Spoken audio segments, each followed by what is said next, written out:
place where you belong. Alcoa 10 Federal Credit Union has helped people save money for almost 80 years. Whether it's free checking, financing a vehicle, or purchasing that new home, Alcoa 10 is here to help you. Better rates, better service. Check them out at atfcu.com. Alcoa 10 Federal Credit Union, a place where you belong. Member NCUA. When I made the move to my own studio, I was worried about this. I was worried about that. I was worried about, hey, did I get this piece of equipment? Did I get that piece of equipment? Does that sound good? Does that not sound good? One thing I didn't have to worry about, that was office furniture, because Office Furniture Outfitters met my furniture needs. With a 50,000 square foot facility, they have East Tennessee's largest selection and are the best value for new and used office furniture. Located in Knoxville, it's easy to find everything you need for your new space, including desks, file cabinets, chairs, conference tables, and more. Office Furniture Outfitters is turnkey. They came to my place, we mapped everything out that was needed, they delivered, and get this, set everything up. To learn more about what Office Furniture Outfitters can do for you, log on to ofonox.com. That's ofonox.com. Deep down the middle's got his man, and he's gone. Jason Swain, touchdown. It's time for the Swain Event. Guess what time it is? My time. You can check your iPhone. Better say it's our time. With your host, Jason Swain. My man. Real sports talk for the real sports fan. All you chumps are gonna bow when I whoop him. It's time for the Swain Event, fueled by Dead End BBQ. Give me 2 pounds and a Ric Flair.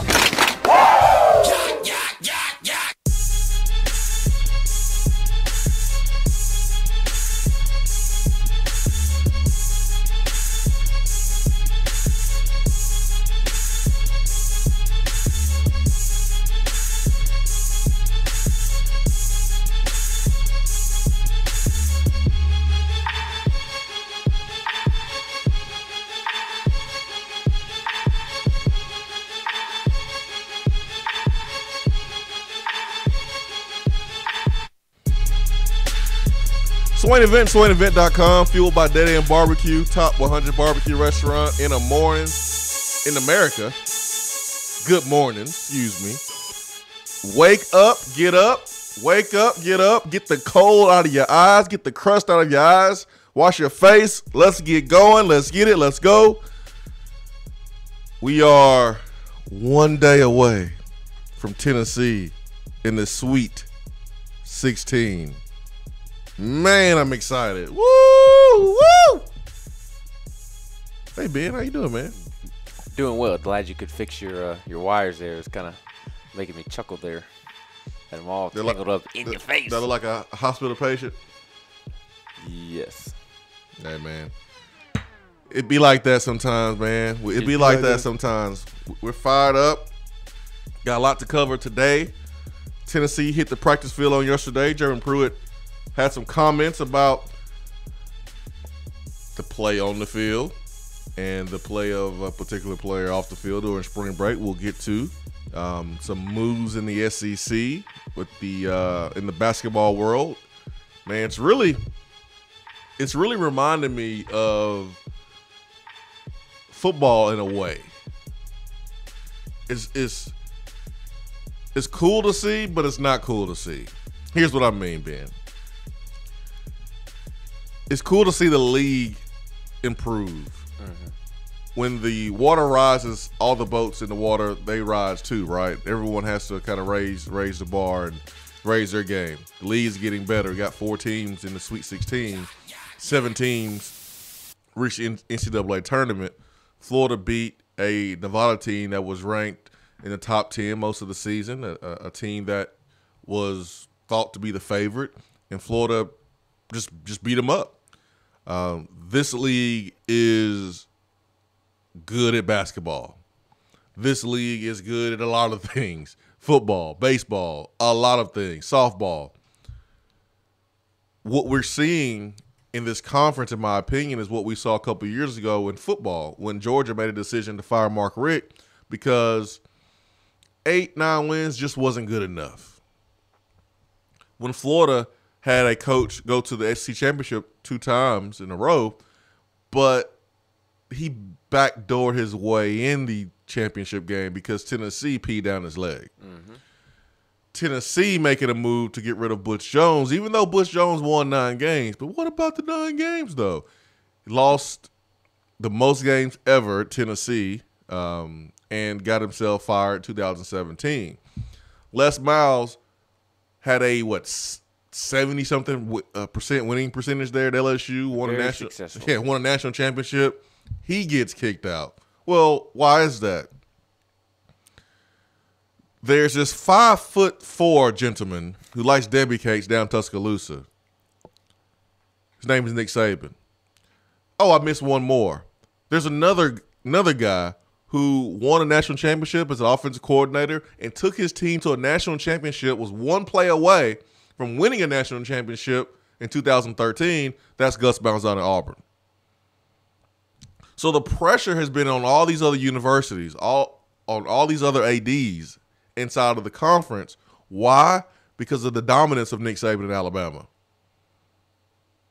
Putting pressure on everybody to make moves. That's why we've seen so many different head coaches in this conference in the last 10 years. Every school has had a different head coach, it seems like, since Nick Saban has been at Alabama. We can go through it. No, that is correct. I mean, we think about it. Let's start with Missouri. I don't know why we start with Missouri, but Missouri's had a different head coach because Pinkel came in. And went to Barry Odom. And then you look at South Carolina, it's been Spurrier to Will Muschamp. Look at Vanderbilt with 19 L's. James Franklin to Derek Mason. How about Georgia? Mark Richt to Kirby Smart. How about Florida? Will Muschamp to old Baby Shark, Jim McElwain. to Papa Shark to Dan Mullen. How about Tennessee? Lord knows we've had our fair share. It's been a couple changes. All right, we don't need to get into details. All right. Was Fulmer didn't face Alabama? Yeah. I mean, yes, he did. Saban at Alabama. That was his last year. Was Fulmer's last year, Saban's first year at Bama? Took an ugly L. Yeah, we got That's it. Right. It was ugly. Yeah, but so Fulmer, Kiffin, Dooley, Butch, Pruitt. We've had 5 coaches. I don't know why you used 2 hands for that. But. You missing a finger, man? You okay? My thumb has disappeared Golly. on my left hand. So we've had 5 coaches since Saban has been in Alabama. I hate everything. Yeah. So how about Texas A&M? Oh, you forgot about Kentucky. No, I didn't. That Joker. The Joker. Come play for the Joker. Come play for the Joker. To old Mark Stoops. All right. How about A&M? A&M. Sumlin to Jimbo. How about Mississippi State? Mullen to Joe Moorhead. Yeah. LSU, no. Right. LSU. Coach O from Les Miles. How about Ole Miss? Oh, yeah. Hugh Freeze, the old Matt Luke. Is that it? I'm sure there was one before. No, Arkansas. Oh, you talking about other coaches? Arkansas. Petrino. Oh, my neck in my back. We have Brett Bielema. His erotic offensive line play, as he liked to call it. Am I mean by saying no, Chad Morris. Bobby, my neck in my back, Petrino? No, he deserves it. He's a terrible human being. my neck in my back. Hey, man. Folks, you tell me God don't like ugly. You do some ugly things happen to you, I guess. Karma's undefeated, unscored on. And Auburn. Yeah. From Gene Chizik to Gus Malzahn. So my point is, when you have success going on in your conference, other schools are like, "Whoa, wait a minute! I want that success. Why can't we have that success?" I think that's what's going on with the SEC in basketball.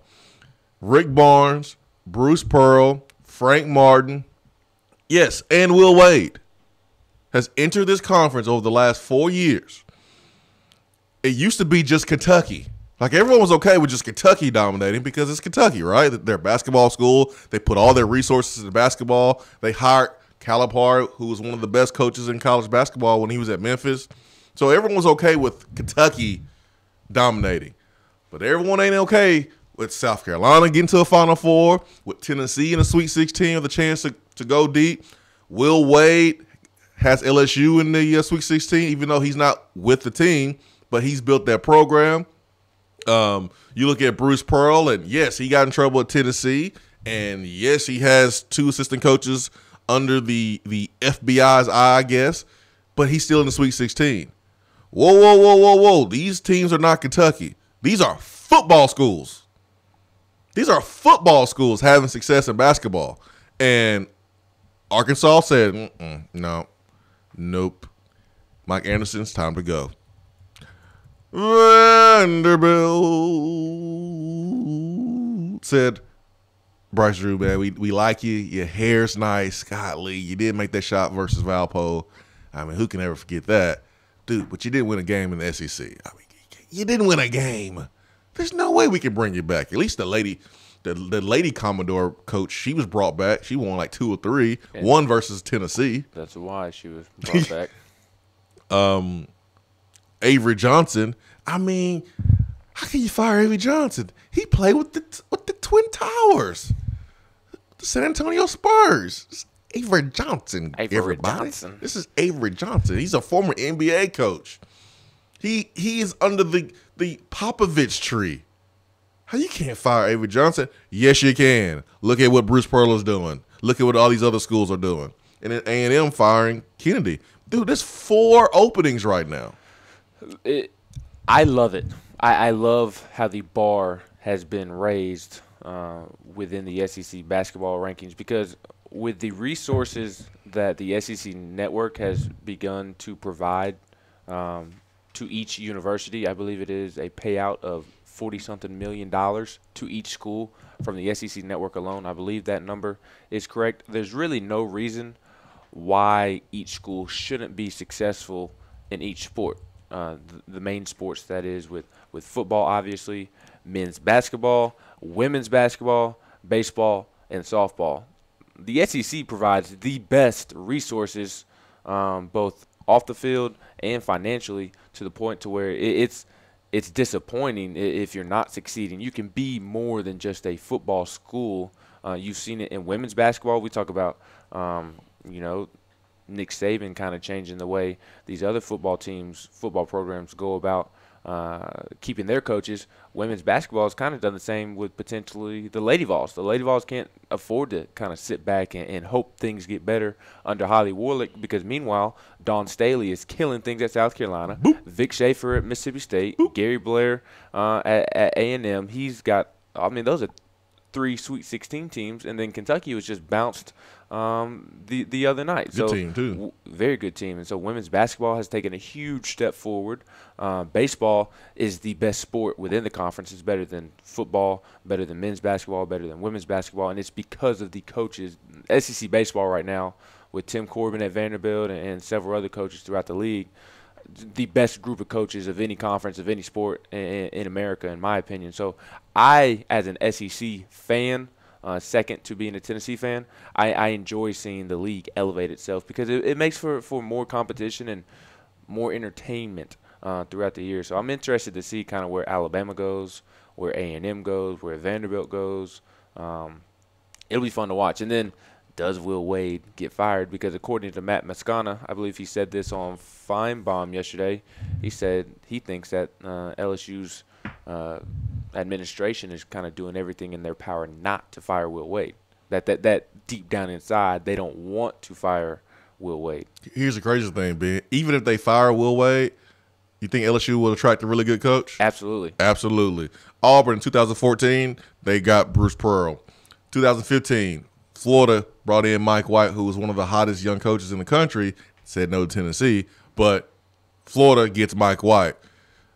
Georgia attracts Tom Crean. You look at Ben Howland, who was a Final Four coach at UCLA. Mississippi State attracts Ben Howland in 2015. Konzo Hans Martin goes to Missouri. Frank Martin said, John Curry, you crazy. I'm leaving. Just get me out of here. I go to South Carolina. That happened in 2012. And then Rick Barnes is here in Tennessee in 2015. So the league has elevated because the coaches have improved. And we've seen that same elevation with football. Yep. Getting Butch Jones up out of here. The band member Butch Jones, get him out of here. Let's say, yeah, Butch Jones. That's right. I think you said Butch Jones. I hope you said Butch Jones. I think I said Butch Jones. I think I did. Getting band director Butch Jones out of here. Getting McElwain out of here. Getting some of these other coaches who are just not big time and have not proven that they are big time, and then replacing those guys with Dan Mullen, a guy that certainly deserves an opportunity to prove that he can be a head coach, and Jeremy Pruitt, he's done a lot to prove that he deserves the opportunity.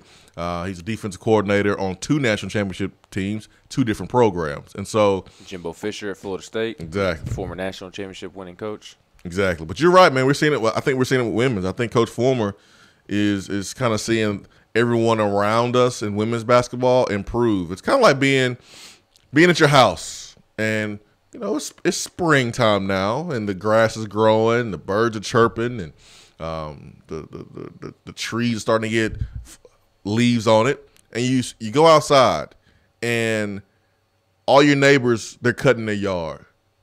They went to the home improvement store. They've bought flowers. They've bought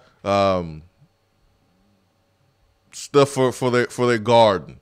They got it looking good. You just sitting there.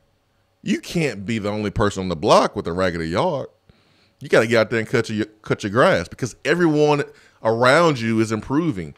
Your neighbors, they're improving their lawn. You can't just sit there. It would look terrible if you had the one lawn in your neighborhood that was raggedy, that you didn't edge up your grass, you didn't cut your grass, you didn't plant flowers, you didn't do anything to upkeep your lawn. That's what's happening in the SEC in basketball. Especially women's basketball. Holly Warlick is obviously a big reason as to why the Lady Vols have taken a step back. But another reason why the Lady Vols have fallen off of its pedestal for the time being is because of the growth of women's basketball. Women's basketball isn't as easy to navigate as it once was. 10 years ago, Tennessee didn't have to worry about Mississippi State and South Carolina, A&M and Kentucky and Missouri and Auburn and Georgia. Like, Tennessee just mopped these teams off the floor, and these teams have taken a huge step forward, as has college basketball as a whole. You see that with Baylor, with Oregon, with Stanford. Connecticut's been what Connecticut has been, but Louisville. Funny segue. Louisville. You mean the men's team is in Louisville? Is that what you're trying to say? Are you trying to say there's a connection with Louisville and the Lady Vols? All I'm going to say is, Tennessee men's team plays in the Sweet 16 tomorrow night in Louisville. Philip Fulmer will obviously be in Louisville to support the basketball team. I hear they have a pretty good women's basketball team as well. Good, man. This stuff makes me very, very uncomfortable. Holly Warlick is still the coach. Makes me uncomfortable. I look at the Lakers, and everyone knows Luke Walton is going to be replaced, but he has not been replaced. He's still the coach, and everyone's talking about who's going to be the next coach at the Lakers. And it's like, hey guys, over here. Luke's like, I'm still the coach over here. I'm still here. And golly, man, these reports about Louisville being prepared to lose their coach, who's a dang good coach, to Tennessee. Chattanooga Times Free Press put that out. Yeah, I know how I feel about treating VFLs right, treating them fair. Now, Holly Warlick should not be the head coach next year. I've said that, but it makes me uncomfortable. I'm just gonna be honest, it makes me uncomfortable. But yeah, Coach Fulmer is gonna be in Louisville today and tomorrow. I mean, it's perfect time to chit chat if that's what you need to do. Golly, Swain Event. Be right back.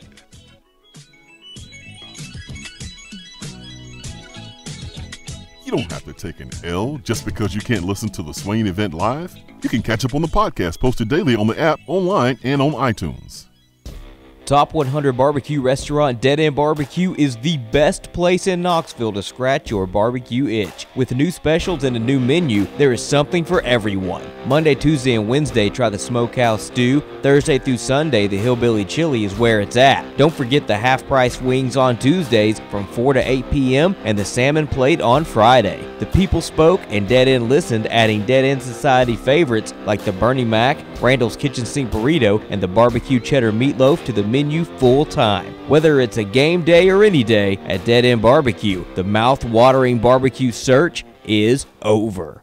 Do you want a custom themed tumbler or bottle to show off your team spirit every day of the week? Well, look no further than Game Time Sidekicks. Every design has you, the fan, in mind. Their tumblers and bottles are double-walled, vacuum-insulated stainless steel, and their quality is second to none in the market. From stainless steel sippy cups to tumblers and sports bottles, Game Time Sidekicks offers something for the fan of all ages to rep their team with. They have many different logo options, so fans will have something they are proud to carry around all the time. Use promo code SWAIN at checkout to get 20% off of your entire purchase at GameTimeSidekicks.com. They also offer $5 flat rate shipping. Be sure to check out the Game Time Workshop on the website and customize your tumbler to make it one of a kind with things like your nickname, number, or initials. Game Time Sidekicks. Show your colors and carry your team. While the other guys are taking guesses, the Swain Event is taking you behind the scenes and in the huddle every morning from 7 till 10 right here. Are you looking to buy, sell, or invest in real estate? If so, then call me, Jennifer Morris with Keller Williams Realty. I take a no-nonsense approach to the real estate transaction. No fluff, just facts. Having lived and worked in the Knoxville area for 19 years, I am very familiar with the local real estate landscape and am ready to help you get the most money for your property with the least amount of hassle in the shortest amount of time. No one likes for their home to sit on the market for months at a time. If a straightforward approach to your real estate needs is what you prefer, then give me a call. Jennifer Morris with Keller Williams Realty at 865-694-5904 or email me at jennifermorris865@gmail.com. You're driving home, flashing blue lights in your rearview mirror. You pull over, step out of your car, and the next thing you know, you're being arrested for driving under the influence. Now what do? We all should be responsible, but remember, just because you're arrested doesn't mean you're guilty. Call criminal defense and DUI attorney Marcos Garza at 865-540-8300. The investigative teams at the Garza Law Firm know the justice system inside and out. They utilize cutting-edge technologies and investigative methods to prepare your specific case. Before you plead guilty to any criminal charges, call criminal defense and DUI attorney Marcos Garza. Put his number in your phone right now, 865-540-8300, because you never know when you or a friend will need it. Don't say guilty. Say Garza. 865-540-8300. 865-540-8300 and GarzaLaw.com. You're listening to the Swain Event. And you know this, man.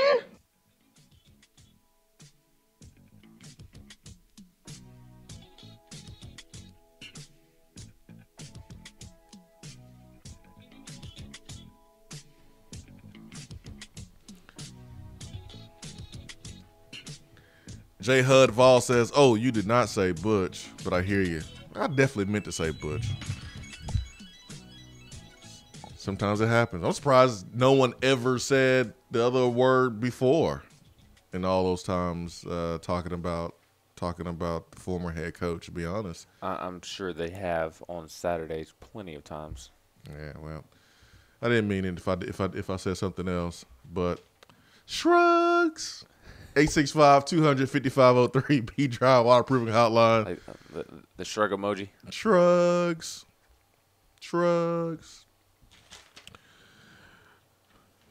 Guys, Trey Smith is going to work out with the team, and he's going to do it in pads.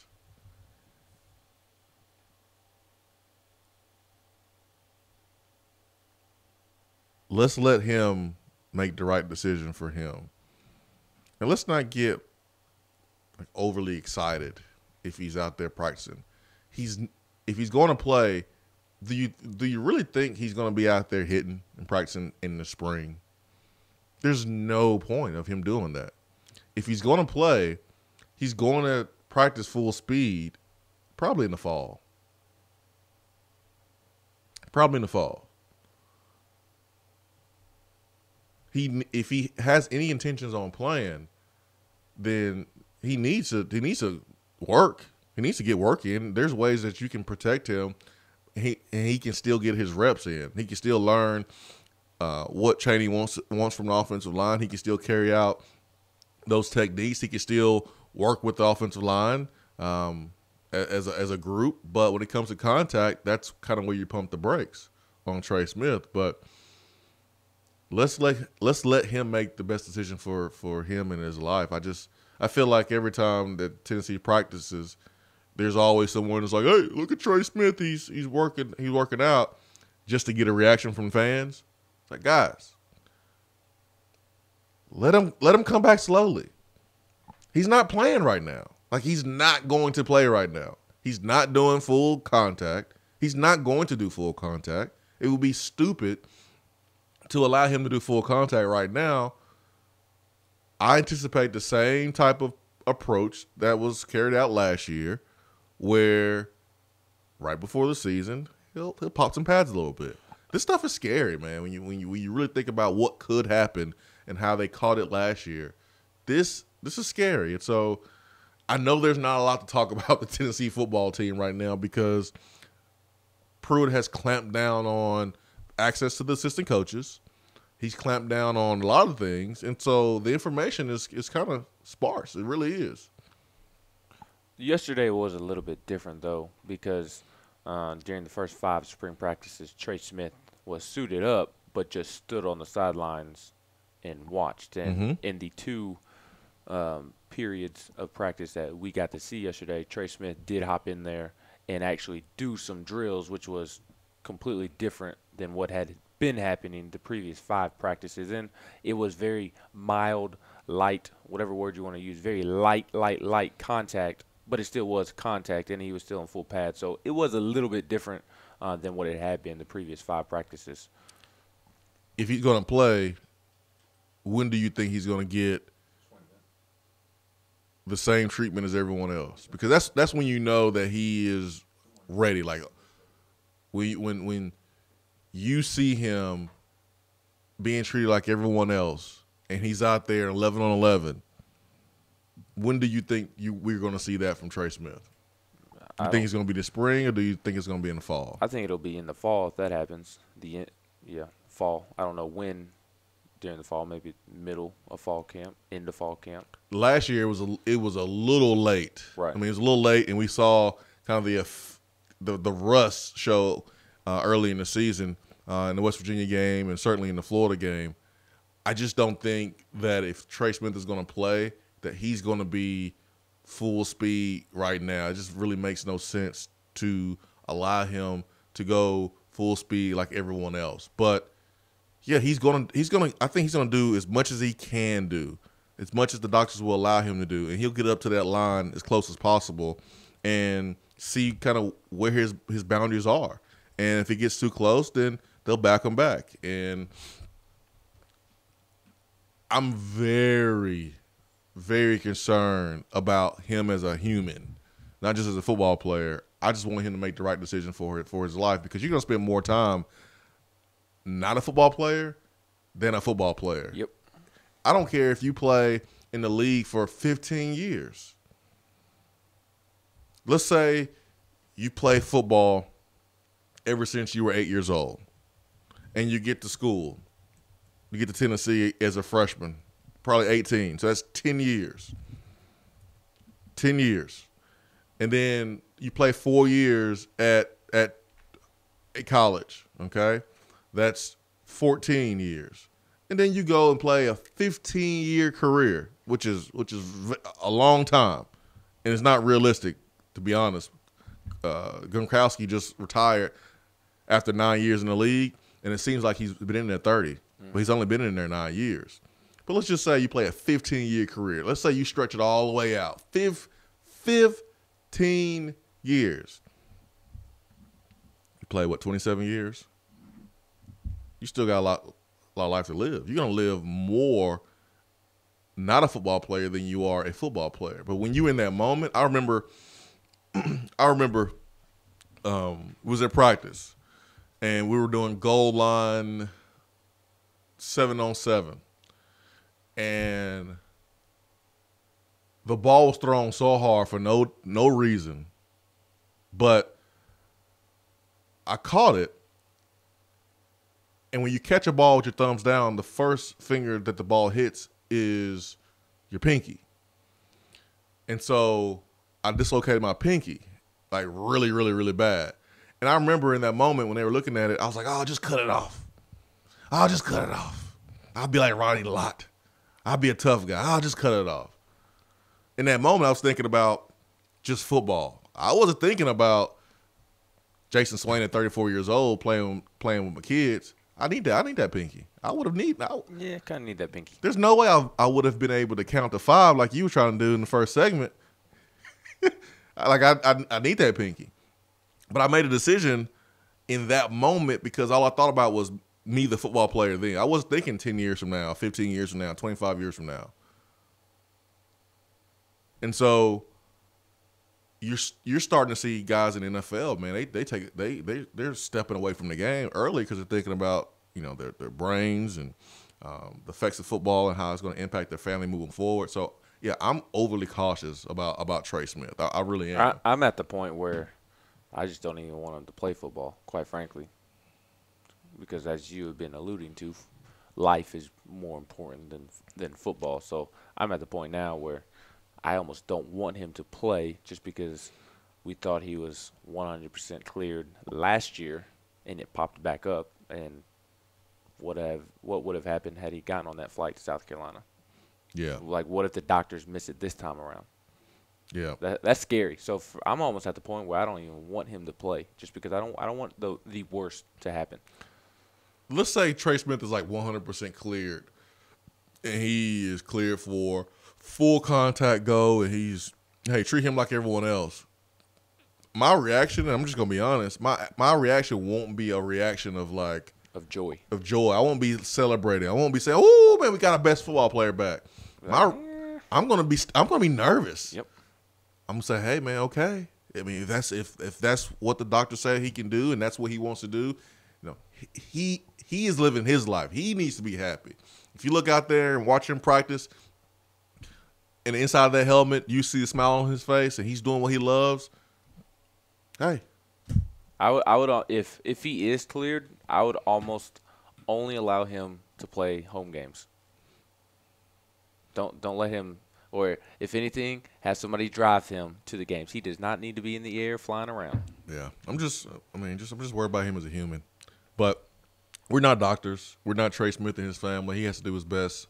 But I don't anticipate him being 100% clear during the spring. And so I'm not expecting him to be. And anytime I see him on the practice field, whether it's on the side or doing, individual drills, which is, just individual drills, it's not 11 on 11. It's not a scrimmage. And I'm not going to overreact about the possibility of him being back. I'm just not. Let's get to Jay. Jay, good morning. Good morning. Good morning, Jay. I've got a score prediction for tomorrow night. Another one? Yes. What you got? I've got 84-78. That is 6. You said 6 yesterday, right? Mm-hmm. Yes. Now, is that surely the good guys are winning in that score prediction? Yes. Now, what about if Tennessee were to play Virginia? I think we beat Virginia, too. That would be nice. 6 points. I like it, Jay. I think Virginia's more by like 10 or 12. Ooh. That'd be a big win. Yes, and I can't believe that reports are already out there for the new women's basketball coach when they hadn't even done anything to Holly yet. It's 2019, Jay. I can definitely believe it. I can definitely believe it. Did you see the Tennessee game when in a highly popular website tweeted out a photo of Rick Barnes pushing Fulke to demonstrate how he was fouled without context for clicks, for attention? This is 2019. Of course we can believe that there's already speculation about the next women's basketball coach at Tennessee. This is 2019. They don't do it like they used to. They don't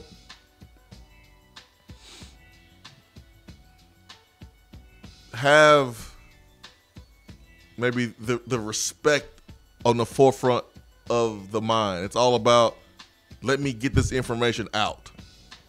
Let me get it out. Now, I'm not throwing any shade towards the person who put the report out, because that person's simply doing his job. If he heard that, hey, Louisville's prepared to lose their head coach to Tennessee, you got a job to do. You got to put it out, because if you don't, then that's gonna be your job, I guess. It's Tennessee's job not to allow it to be embarrassing or show up Hollywood. Quite frankly, the deed should have been done 4 days ago. Correct. I mean, you look at the men's programs, coaches that they're not gonna be back, they've already been fired. So what are we waiting on? If we're gonna do this thing, it should have already been done, because reports like this won't stop. Nope. You're gonna have other coaches, other programs that's going to talk through back channels about how they're interested in the Tennessee job. And once it gets to a media member, they're gonna put that information out. And so it's Tennessee's job to make a move, whether she's leaving or staying, and get that out, because what's going to happen is you're going to have more reports about this potential replacement while Holly is still technically the head coach, and that's what you don't want. Around the SEC is coming up next. For a replay of each day's Swain Event TV, like us on Facebook. We have all made the mistake of dropping or breaking our smartphones. See? But did you know that you can have it repaired for a fraction of the cost that it takes to replace it? Well, you can, because iDrop is the area's leading mobile repair store, home of the 1 hour or less phone repair, 1 year parts warranty, and #1 customer service. Broken screens, cracked cameras, charging ports, batteries, you break it, we'll fix it. If you didn't break your phone, protect it with one of our leading accessories such as LifeProof, OtterBox, UAG, Incipico, Caseology, and Spec. Visit our West Hills location at 7115 Kingston Pike between Office Depot and Hardee's, or call 865-888-9740 and speak with our trained technicians to see how we can get your phone working today. When you see the happy face on our truck, you'll be smiling because you'll know that you're in love. It's freezing in here, Mary. What's wrong with your heater? The repairman can't get here till next week. Sugar, you've got the wrong guy. My guy is fast and has free heating service calls when he does the repair. Hi, I'm Jimmy Hiller. Take advantage of a free service call with any repair. Call the Happy Face Truck today. While the other guys are taking guesses, the Swain Event is taking you behind the scenes and in the huddle every morning from 7 till 10 right here. We're here with Dr. Mike Carlson of Tennessee Regenerative Sports Medicine. If you have orthopedic injuries such as shoulder pain, knee pain, or instability, Achilles tendonitis, golfers, or tennis elbow, do what I did and give them a call. Yeah, Jason, we specialize in regenerative non-surgical orthopedics. So we treat damaged ligaments, tendons, and joints, including things like rotator cuff injuries, knee instability, elbow problems, as well as foot problems like plantar fasciitis, Achilles, things of that nature, by injecting with stem cells and what's called PRP, or platelet-rich plasma. And this form of treatment we do under ultrasound, so we know we have our target. And it also stimulates the body's own reparative process, and this allows for the healing of damaged tissue. And as you well know, numerous professional and collegiate athletes, guys like Steph Curry, Tiger Woods, and even yourself with your ankle injury, have been using this form of treatment for years. And so we offer that same type of treatment here in East Tennessee. Visit them on the web at trsportsmedicine.com. Tennessee Regenerative Sports Medicine. East Tennessee's leader in regenerative therapy. Craving flavors that don't take hours in the kitchen? Mrs. Grissom's cheese spreads and chicken salads are the perfect go-to. Ready-to-eat meals and snacks found in the meat or dairy section at your local grocery store. Whether you crave the classic Mrs. Grissom's pimento cheese or the gluten-free select varieties like the cranberry pecan chicken salad, enjoy small-town flavor in every bite. Select the best. Select Mrs. Grissom's.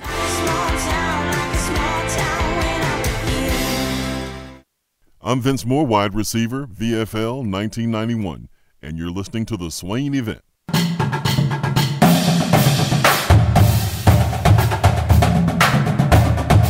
Around the SEC, powered by 42nd Street Marketing, your game-winning play call for design, marketing, and branding.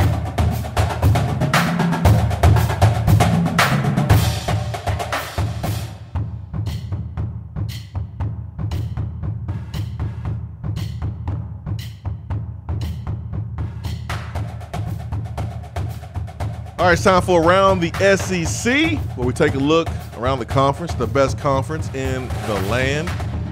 It just means more. Around the SEC is brought to you by 42nd Street Design. Their website is 42sd.com, where they specialize in print design, logo design, and website design. SwainEvent.com is a great example of their awesome work there at 42nd Street. So if you want to know how they get down, you want to know their work, you want to see their work, go to SwainEvent.com. I am a living, breathing client. Call Mike at 865-382-7007. Again, go to their website at 42sd.com to see their work and see how they can help you. Ben, what do we have today? A couple news and notes from the football field and the basketball court. Obviously, we can't do Around the SEC without talking about transfers. And yesterday, there were plenty of players who entered the transfer portal, starting with Alabama's Dejon Ingram. That actually happened yesterday. I mentioned that yesterday.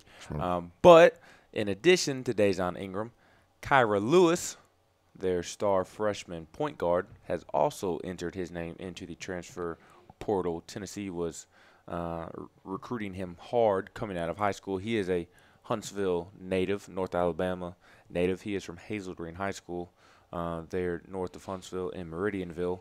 So does Rick Barnes try to get back in that one for Mr. Kyra Lewis Jr.? Should be interesting to see. Florida had two players announce that they were transferring, Keith Stone and Mike Okuru. And then Vanderbilt's Matt Ryan and Yanni Wetzel announced that they had entered the transfer portal as well. So this stuff is carrying over to basketball, huh? Dude, it is so bad. Also on the basketball court, Mike Anderson was relieved of his duties. Obviously, he did not live up to the hype that he arrived with. He had previously coached at Missouri and UAB and was great at those two schools. Mike Anderson went 169 and 102 in 8 years with the Razorbacks. Giggity. Correct. Nice. If I'm Alabama, I'm calling Mike Anderson. Oh, yeah. In a heartbeat. Oh, yeah. He didn't work out at Arkansas, but I think he could work out at Alabama. Absolutely. He's a dang good coach, man. He was great at UAB. He was dang good at Missouri. I don't know what happened to Arkansas. It's weird, but he is a Nolan Richardson disciple. He was an assistant coach on that 94 championship team with Scotty Thurman and Corliss Williamson. Ooh, them boys was bad back in the day. Yeah, I don't think you remember that, but it was a good team to watch, man. They were before I was born. You would have loved their brand of basketball. You were probably only about 10 when they were playing. Yeah, I was 10, but you would have loved their brand of basketball. They pressed you full court, running gun. They reminded me a little bit of the Bruce Pearl's teams here at Tennessee, and a little bit of Auburn. Now, they didn't shoot it as well as the Auburn team shoots it right now, but they were up and down the court, man. Really, really fun team to watch, and they coined the phrase, 40 minutes of hell?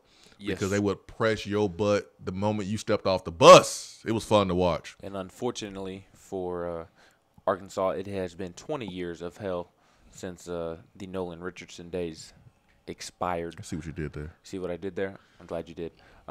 So if I'm Alabama, I'm calling Mike Anderson because right now they have a guy named Trendon Watford down there in Hoover, Alabama, who is a 5-star, going to be a lottery pick next summer's NBA draft, and it looks like he's going to leave the state. I think Mike Anderson is a guy that could go in there and maybe bring him in. Dick Vitale predicted that Tennessee will beat Purdue in the Sweet 16. Yeah, baby! I don't know if that is a good sign or a bad sign. I don't think it matters. I don't either. But hopefully Dickie V is right on this one. And then on the football field, 2 Georgia players were arrested and charged with disorderly conduct after a bar fight. Water's wet. Water is wet. Senior wide receiver Tyler Simmons and true freshman corner Tyreek Stevenson were cited following a bar fight that occurred at the Cloud Bar in downtown Athens. So, changing that Fulmer Cup to the Kirby Smart Cup. I'm not gonna throw any shade because that can happen to really any school, anywhere, anytime. It certainly happened during my time at Tennessee, and so even though it's Georgia, I can empathize with a student athlete who's at a bar, and I've seen where athletes were really like enticed to put themselves in that position. But you got to walk away, and it's tough as a man. To be challenged and just walk away. It's tough, especially a young man who lifts weights every day, who maybe has a little bit of oil in the system, a little alcohol. In that moment, to turn the other cheek and walk away. But you have to understand you got a whole lot more to lose than the regular student or a local person there in Athens, Georgia. But I'm not gonna throw too much shade over there, Georgia, for these players getting in trouble for a fight. But the moment they have problems with weed, I'm gonna get on them. Stay off the weed. Stay off the weed. They get busted for that, then we'll throw some shade. We most definitely will. How about this? Are you going to throw shade at Missouri? They are wearing Make It Right stickers on the back of their baseball helmets, softball helmets, and football helmets this spring. Obviously, we all know what happened to Missouri. They received a postseason ban in football, baseball, and softball after they self-reported violations that found a tutor provided improper academic assistance to 12 student athletes. As a result, all 3 sports received 1-year bans from the postseason as well as scholarship reductions. And on Monday, Missouri officially filed its 64-page appeals brief with the NCAA Appeals Committee in an attempt to reduce the sanctions handed out to the teams. And now they are wearing Make It Right stickers on the back of their helmets. So, Ben, are you asking me what I think is going to happen? What are your thoughts on my thoughts on the Make It Right sticker? My immediate thoughts are,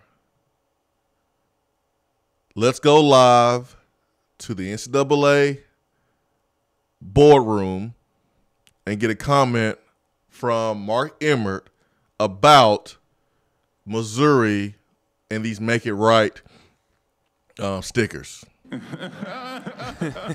Awkward laugh. Like, they're laughing at Missouri. You think the NCAA cares right now about the Make It Right stickers? The NCAA is at the bank right now counting money. Why? Because it's the NCAA tournament. I don't care about Missouri.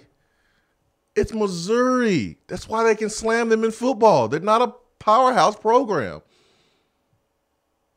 It's what LSU's going through. It's what Tennessee basketball went through. You're not a powerhouse. They can slam you, but they're not going to slam the big boys. The only time a big boy has gotten slammed has been, USC. Before then, what was Alabama in the early 2000s? Shout out to Coach Fulmer for that one. I mean, they just don't do it. They don't slam big boys. They don't.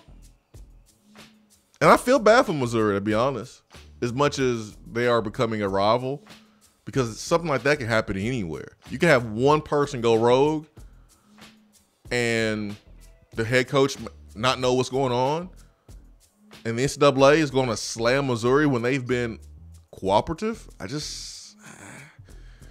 I have empathy for Missouri. I do. Even though Barry Odom tried to throw some shade at Jeremy Pruitt a little bit. I think he had a reason to throw some shade at Jeremy Pruitt. He might have had a reason. But this is the SEC, man. You don't publicly complain about what another school is doing. You don't do that, man. You don't do that in the SEC. You don't. 865-200-5503. Attaboys. Up next.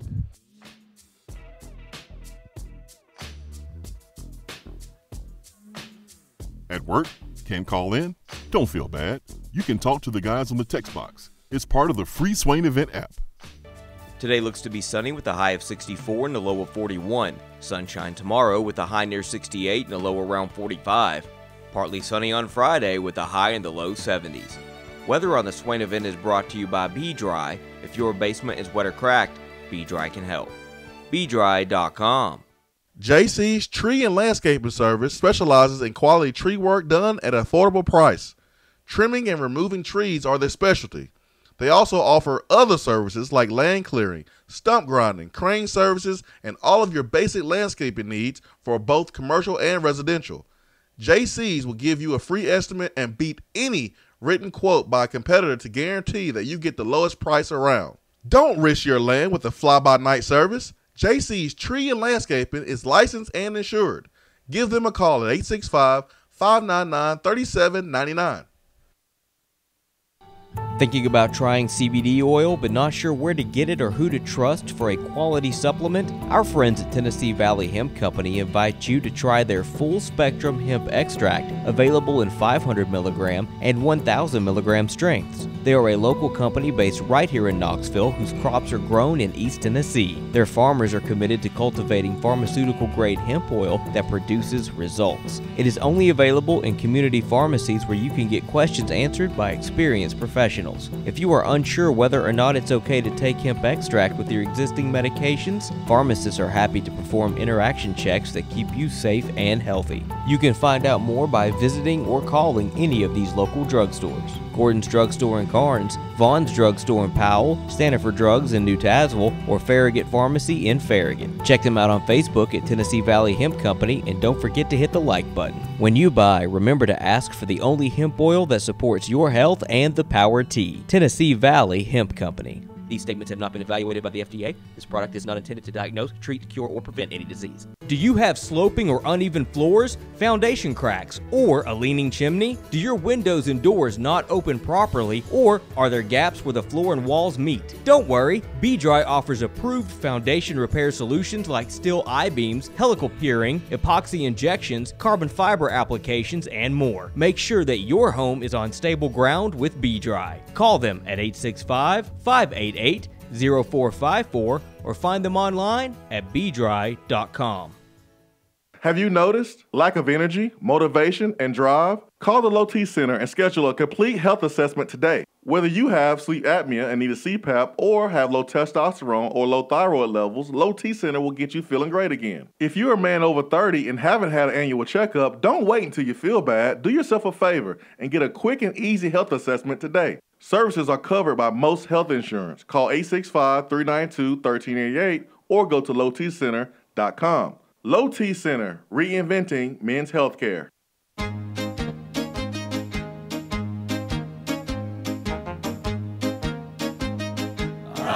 Goes your car insurance. Nobody likes surprises, so switch to Erie Rate Lock. Get a great rate that stays that way even after an accident, ticket, or inflation. In fact, it's locked until you change a car, driver, or your address. Your Erie agent in Knoxville is InsureFit RM. Get a quote at 865-684-4900. That's 865-684-4900. Erie Rate Lock does not guarantee continued insurance coverage and is not available in all states. I just wanted to come by and congratulate you on the great work you've been doing. I like your style. You remind me of a young me. Failure is not an option. That boy is good. Homes, remind yourself, nobody built like you. You design yourself. Attaboy. I got one attaboy. It goes to the birthday boy. That is Chris Lofton. I think he's turning about 78 years old today. Close to it. Just kidding. Chris Lofton's birthday is today. So happy birthday to one of the greatest basketball players in Tennessee history, SEC history, one of the best shooters in college basketball history. He's currently overseas playing professional basketball. One day his jersey will be hanging in Thompson Bowling Arena alongside Grant Williams. Happy birthday to Chris Lofton. He gets my attaboy today. The way he carries himself off the court, he's a pro. He makes you proud that he's associated with Tennessee. So he gets my attaboy today because it's his born day. But Twitter said that Grant Williams' jersey number shouldn't be retired. I'm trying to be nice, man. This segment's called attaboy. Speaking of Grant Williams, I'm trying to be giving nice. Grant Williams an attaboy because yesterday he was named to yet another All-American team. This one, the coaches All-American basketball team by the NABC, which is the National Association of Basketball Coaches. They announced the 2019 Coaches Division I All-American team Tuesday, and Tennessee's Grant Williams was on the first team. Williams was also named a first-team All-American by Sporting News and the United States Basketball Writers Association. He's been one of the nation's most all-around players this year, averaging 18.8 points, 7.5 rebounds, 3 assists, 1.5 blocks, and 1.2 steals per game. And he is shooting 57% from the field and 82% from the free throw line, which is impressive for a big man. So attaboy to Grant Williams once again. I'm sure he'll receive many more attaboys in the coming weeks. It's unreal. It's unreal when you think about it. Unreal. I mean, he's technically an undersized 4. He's an undersized 4. He was not a top 100 player. Nope. I don't think he was top 150. He is at a school that is not a basketball school. You look at some of the other candidates, Zion Williamson, Duke. Rui Hachimura. There you go. Is Gonzaga. That's a basketball school. John Morant, basketball school, Murray State. Grant Williams is doing this at Tennessee. And he was overlooked as a recruit. Now, John Morant was too, but my goodness. First team All-American. Only 5 guys selected on this list, and Grant Williams is one of them. Heck of accomplishment. Jersey definitely will be retired. I just don't understand why you're saying not at a basketball school. We are a basketball school now, Jason Swain. We not. Sorry, man. We can win the championship and still not be a basketball school. I don't like that. It is what it is. Florida Gators, they're a football school. They won 2. Hour 2 coming up.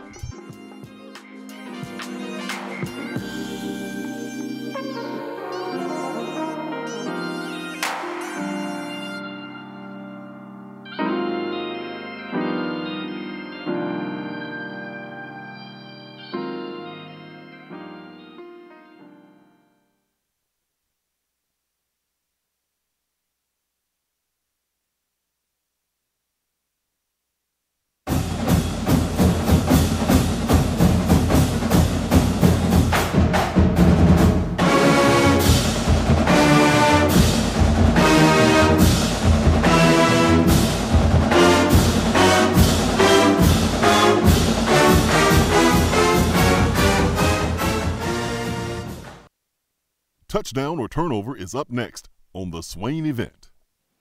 When I made the move to my own studio, I was worried about this. I was worried about that. I was worried about, hey, did I get this piece of equipment? Did I get that piece of equipment? Does that sound good? Does that not sound good?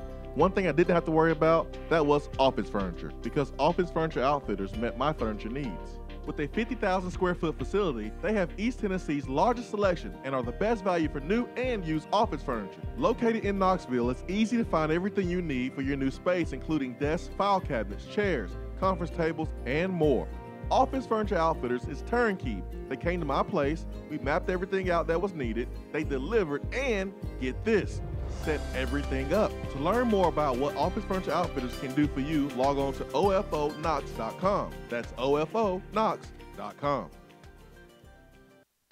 Alcoa 10 Federal Credit Union, a place where you belong. Alcoa 10 Federal Credit Union has helped people save money for almost 80 years. Whether it's free checking, financing a vehicle, or purchasing that new home, Alcoa 10 is here to help you. Better rates, better service. Check them out at atfcu.com.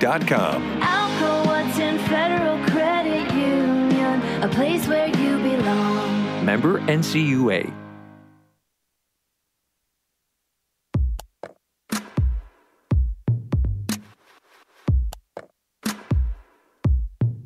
Touchdown or turnover is backed by Alcoa 10 Federal Credit Union, a place where you belong.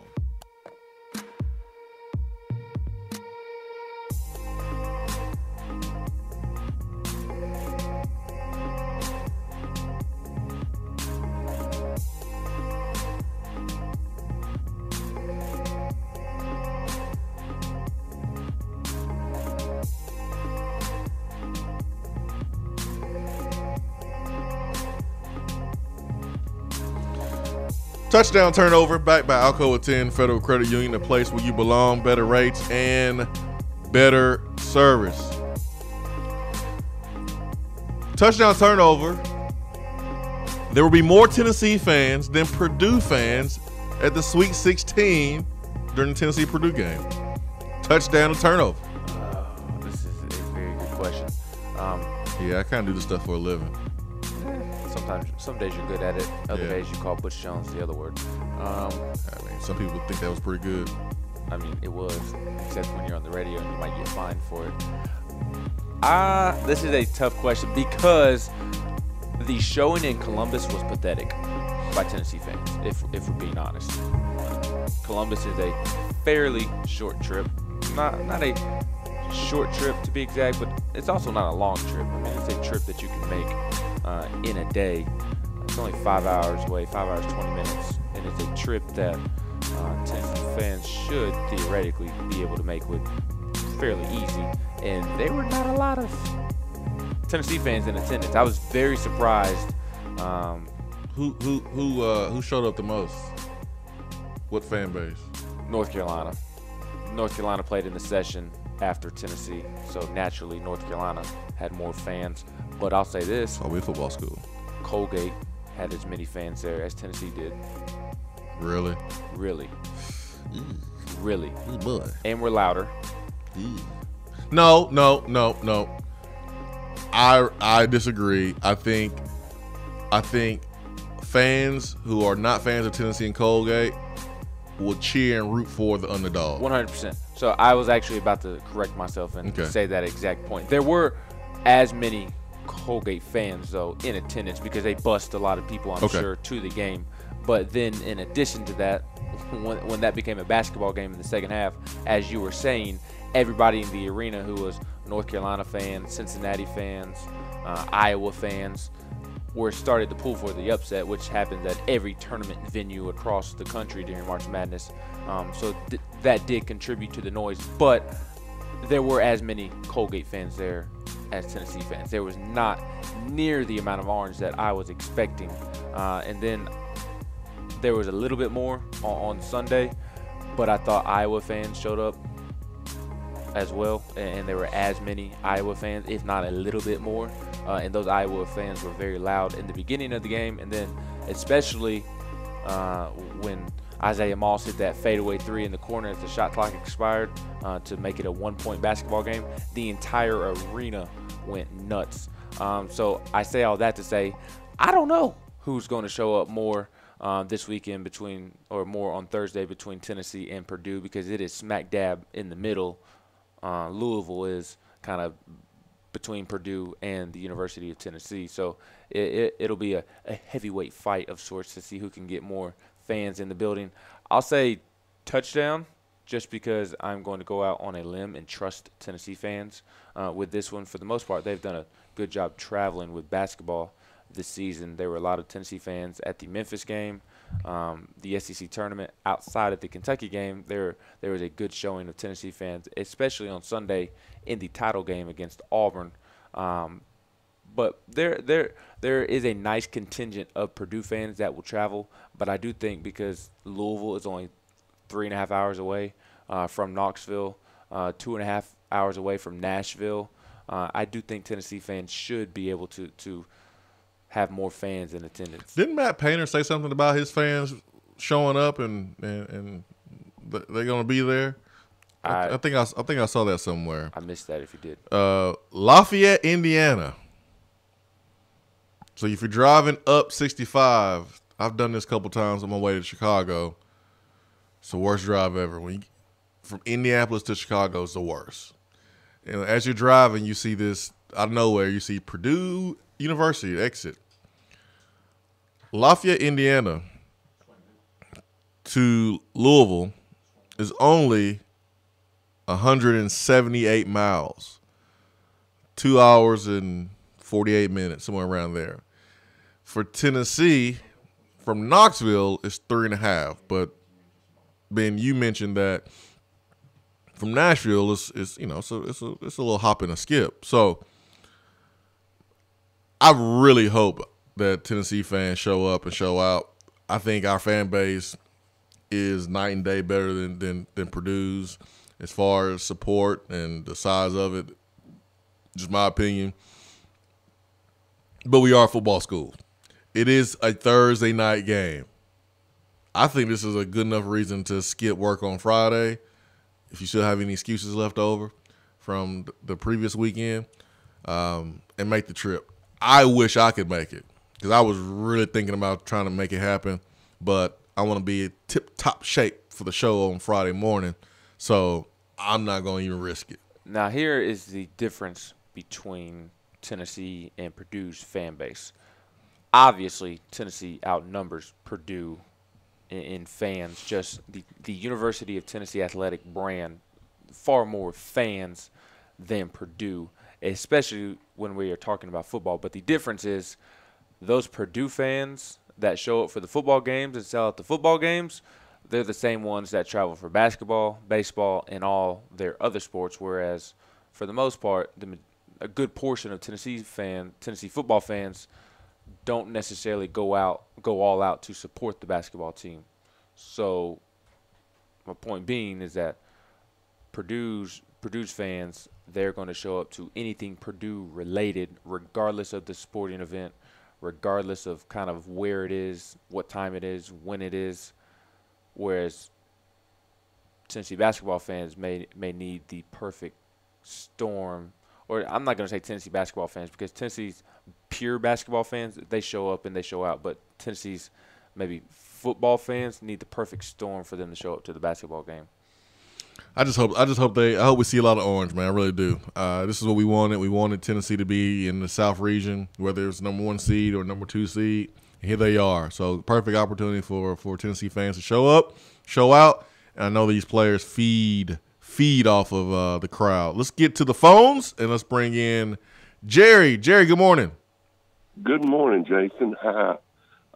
First of all, I wanted to tell you I'm a Vandy fan, okay? Okay. But I'm from Camden, Tennessee, and I have a son in Louisville. And for years and years now, we've had a bunch of us friends of ours that are basketball fans. Mm-hmm. We would attend the practice sessions of the Sweet 16 there in Nashville and Memphis and up here. Mm-hmm. And I came up here so I could see my son, but now I find out that the practice sessions are closed. But the ironic thing about this is the first round practices are open, the Final Four practices are open. And I was just wondering if you had any insight as to why the Sweet 16s are closed. Yeah, I'm not really sure, Jared. That's a really good question because I remember, seeing those Final Four practices, kind of like the dog and pony show. You see that all the time, and I don't think they're working on anything strategic and any secrets during those open practices. But that's a really good question that I do not have the answer to. Last weekend, the second round practices were not open, so that was on Saturday. Tennessee had practice on Saturday in between Colgate and Iowa, and the players and the coaches had a media availability, but we were not allowed to see the practice. I don't know if maybe they've just changed things to where the Final Four practices are open, but I don't have an answer for you either. It's always kind of a fun atmosphere up here at these tournaments because the fans all come and you get to see folks and you talk about hoops, and it's just a fun time. And I have come up here, and we were go and play golf yesterday and do the practices today, and then I find out that it isn't open, and I'm going to enjoy the time with my son. But we're disappointed, to be honest with you, because I'll be up front with you. As a Vandy fan, I've enjoyed seeing y'all this year play because you play the way the game should be played. And it's kind of been a struggle at Vandy these last couple of years to watch us play our style of play. Yeah. No, I totally get it, man. I think it's just as a pure basketball fan, Jerry, and thanks so much for the phone call. Regardless of what team you root for, what team you hate, I mean, it's kind of hard. If I was not a Tennessee fan, it would be hard for me not to like Tennessee because I honestly like the way Auburn plays basketball. I do. I like watching Auburn play basketball. I like it until they play against Tennessee. Yeah, but watching Auburn play against Kansas, how are they different? Any different than watching Golden State play? I mean, they share the basketball. They can shoot the lights out. You got 5 guys that can all handle the ball. Back in the day, you only had 2-3 guys that can really handle the ball, and then your big guys just set in the paint and were not skilled all around. They just gave you hook shots and jump hooks. They couldn't shoot free throws. They couldn't shoot outside, 15 feet. But now the game is evolving, and you're seeing big guys who can step out and shoot threes. I think it's pretty cool. I think basketball players are more skilled now than ever. And so when I watch Golden State, that's what they have. DeMarcus Cousins can step out, shoot the three. Kevin Durant can shoot the three. Draymond Green can shoot the three, and they can handle the ball. Aubrey kind of is the same thing, but they're the college version. I understand Bruce Pearl. I get it. People and their feelings about that. But if you remove your emotions from it and just watch these guys play ball, man, they're fun to watch. They are. So I appreciate that from Jerry because Tennessee is fun to watch, man. They're unselfish. What's really cool is to watch them aside from basketball. And I think Tennessee's basketball Twitter account and their media relations does a great job of letting us learn about our basketball players. I think it's really, really cool. But I don't know that answer, Jerry. That's a really good one. You let practices be open for the first round. I don't know that the first round practice was open. I think it was just the media availability around the practice that we got. I was here doing the show on that Thursday before Colgate, so I don't know if practice was open, but I don't recall seeing any clips of practice or anything. I just remember quotes from before and after practice, and then we didn't get to see practice on Saturday before the Iowa game. We just got Rick Barnes and the players before practice, and all of the teams, their open practice on the court was closed. Yeah, I think the Final Four, that's like a dog and pony show, like a shoot around, like the Super Bowl. Yeah, but your practice where you're actually putting in game plans, I don't see any reason why I would want my practice to be open. No. If I'm a Final Four coach, I wouldn't want that open. No. And this text box message is kind of why I wouldn't be surprised if there are more Purdue fans than Tennessee fans. Green Axe says, if Tennessee wins the national championship or even makes it to the Final Four, it will be amazing. I would trade it all for a stud 5-star defensive tackle recruit. Dude, you smoking crack. So you would trade a national championship or a Final Four appearance for Khalil McKenzie, for Shai Tuttle. How did Khalil McKenzie and Shai Tuttle work out at Tennessee? Yeah, for a what if? You would trade a national championship for a what if in football. Man, you on drugs, man. No. And he did say that this basketball season has been fun. I just don't get that type of thinking. No, I don't like the hypotheticals. What would you give up?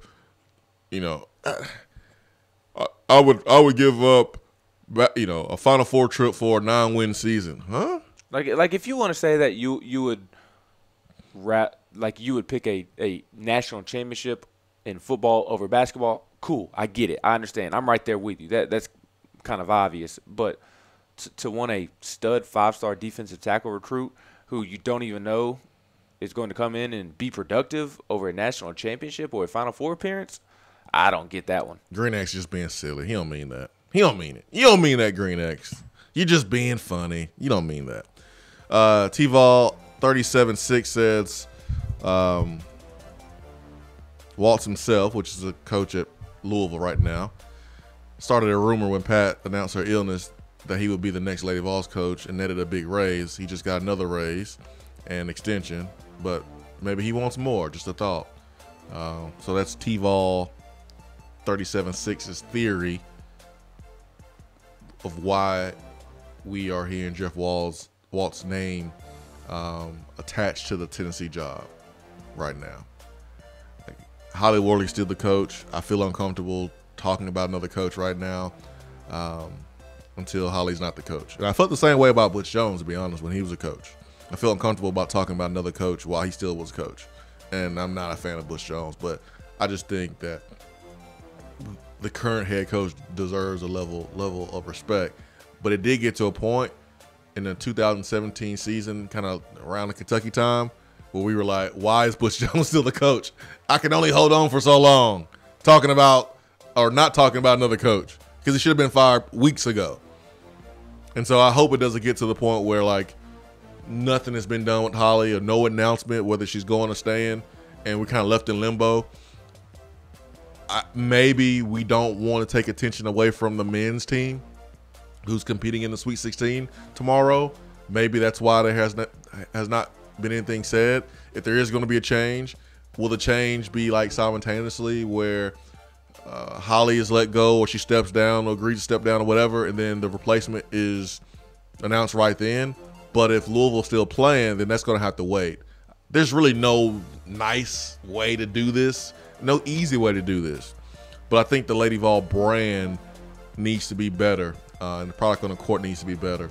Because, again, other schools around this conference who had a basketball program that was non-existent 10, 15, 20 years ago, they're now powerhouses, and Tennessee is not anymore. So got to do something. Hour 2 continues after this.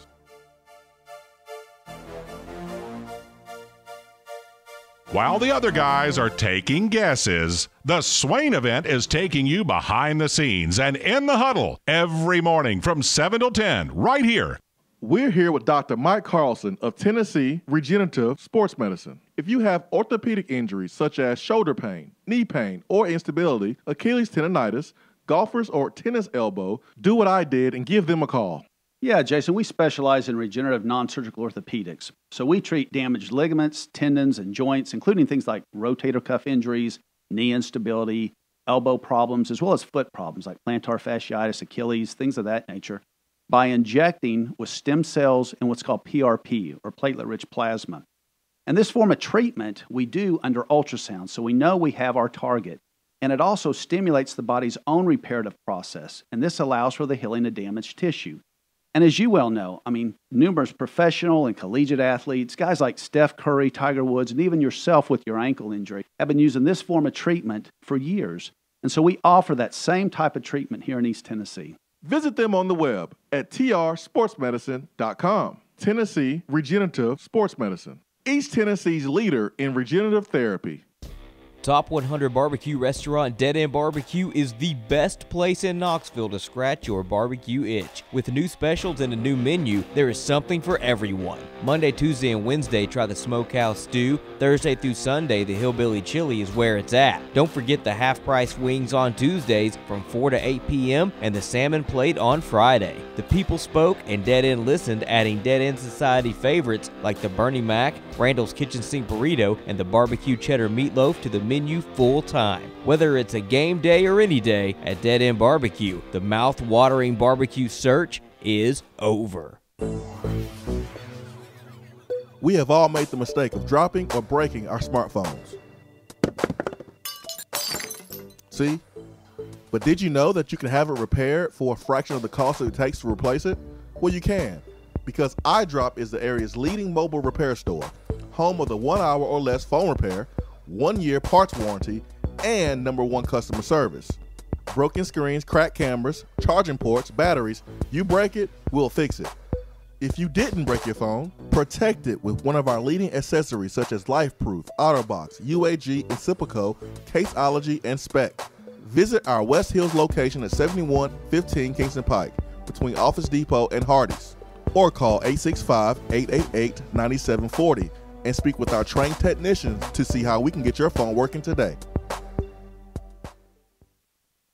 Are you ready to buy, sell, or invest in real estate? Then call me, Jennifer Morris, with Keller Williams Realty at 865-694-5904. Listen to what the Townsend family had to say. After having listed our home with another agent, Jennifer's marketing approach was a breath of fresh air. She priced our home competitively, strategized the best time to list, and began planning our open house. She aggressively negotiated with the buyer and kept us informed during the entire process. Jennifer took away the stress of selling our home, and we would not hesitate to use her again in the future. Are you ready to buy, sell, or invest in real estate? Then call me, Jennifer Morris, with Keller Williams Realty at 865-694-5904.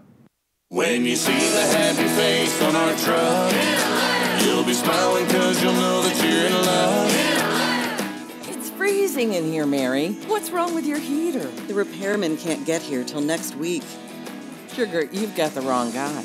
My guy is fast and has free heating service calls when he does the repair. Hi, I'm Jimmy Hiller. Take advantage of a free service call with any repair. Call the Happy Face Truck today. If you aren't following the Swain Event on Twitter, then are you even on Twitter? Hit that follow button. It's the right thing to do.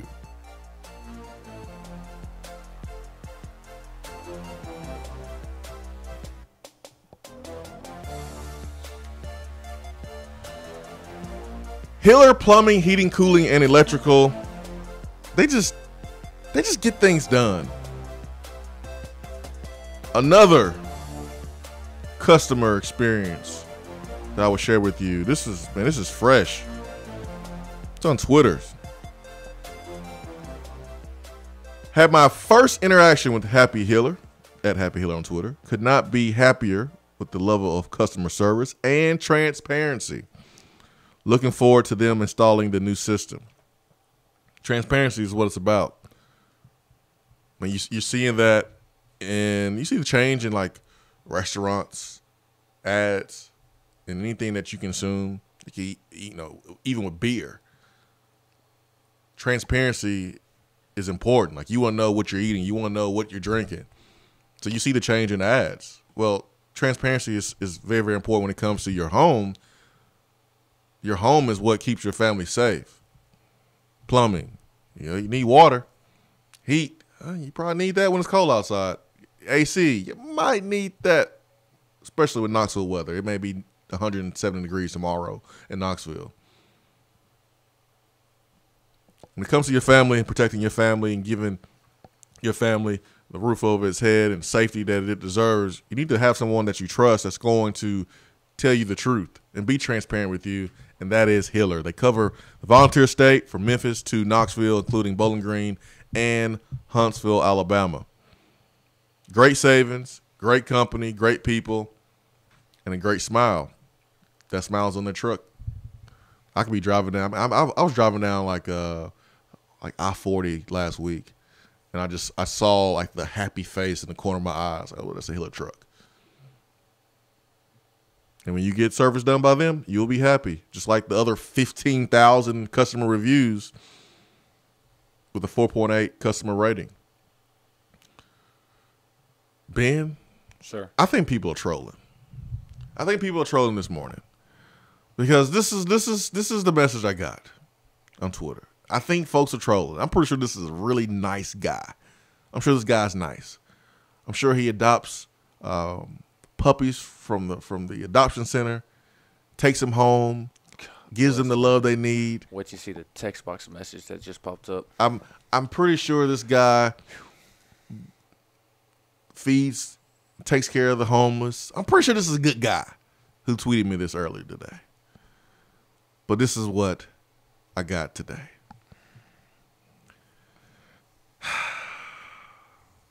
I love Grant Williams, but honestly, why should his number be retired? He has a lot of personal awards, but he hasn't achieved a national championship or even a Final Four yet. Thoughts?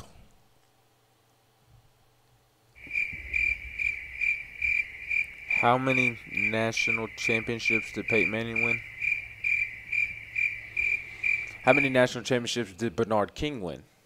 Or Ernie Grunfeld? Or Chris Lofton? I have an announcement. I have a breaking news announcement. I like mine better. I like mine better. Mine's natural. All natural. When you get your jersey retired, that means you have a lot of personal awards. That is the definition of getting your jersey retired. It is about your personal awards. When you win a championship, guess what banner they hang? It's a team banner that says National Champions or Final Four or Elite Eight. There's a team banner that hangs. There's an individual banner that hangs. That means that you had a really good career individually. Go ahead and read the latest text box message, Jason Swain.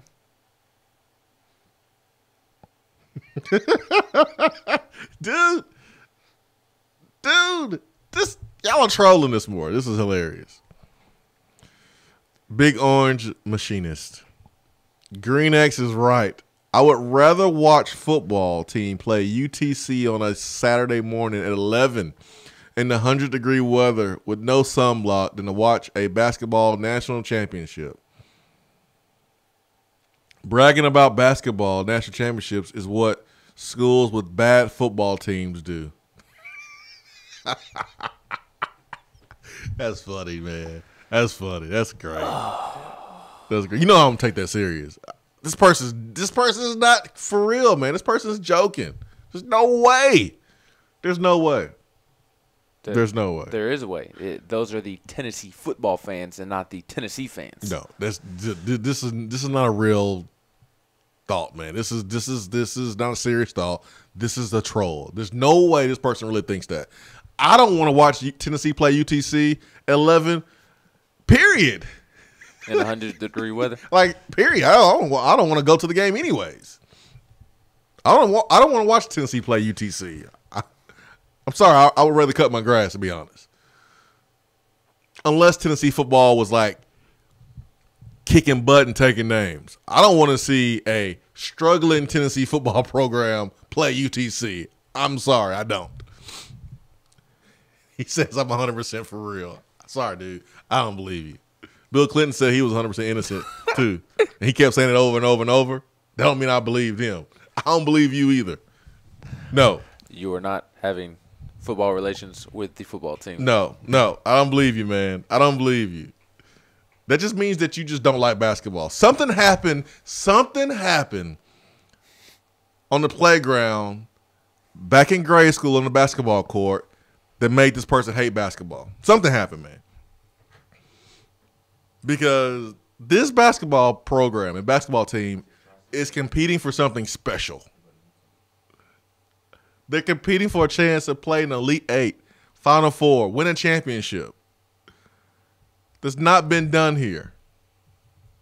And you would rather watch Tennessee football play UTC? What? Come on, man. I don't believe that. Let's get to Tri-City Vol.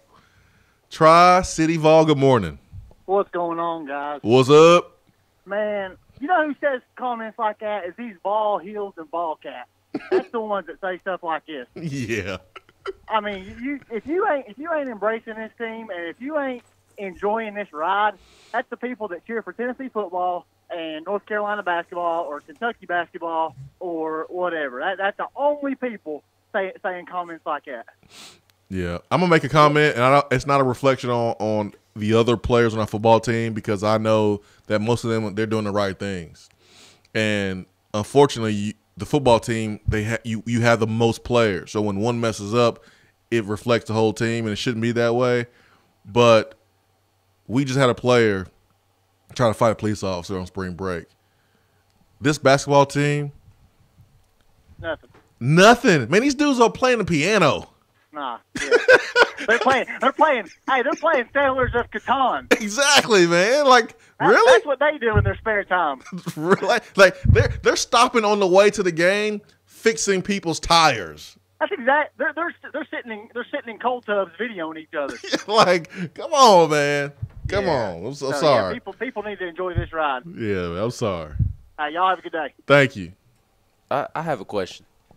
I have an answer. I have a couple of questions.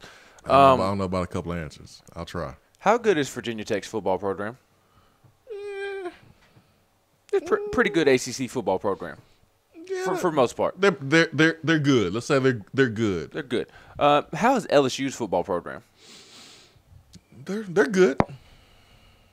How is Michigan State's football program? They've been consistently good. I mean, they had a little bump on the road here and there, but they've competed for conference titles and they've played big bowl games, so they're good.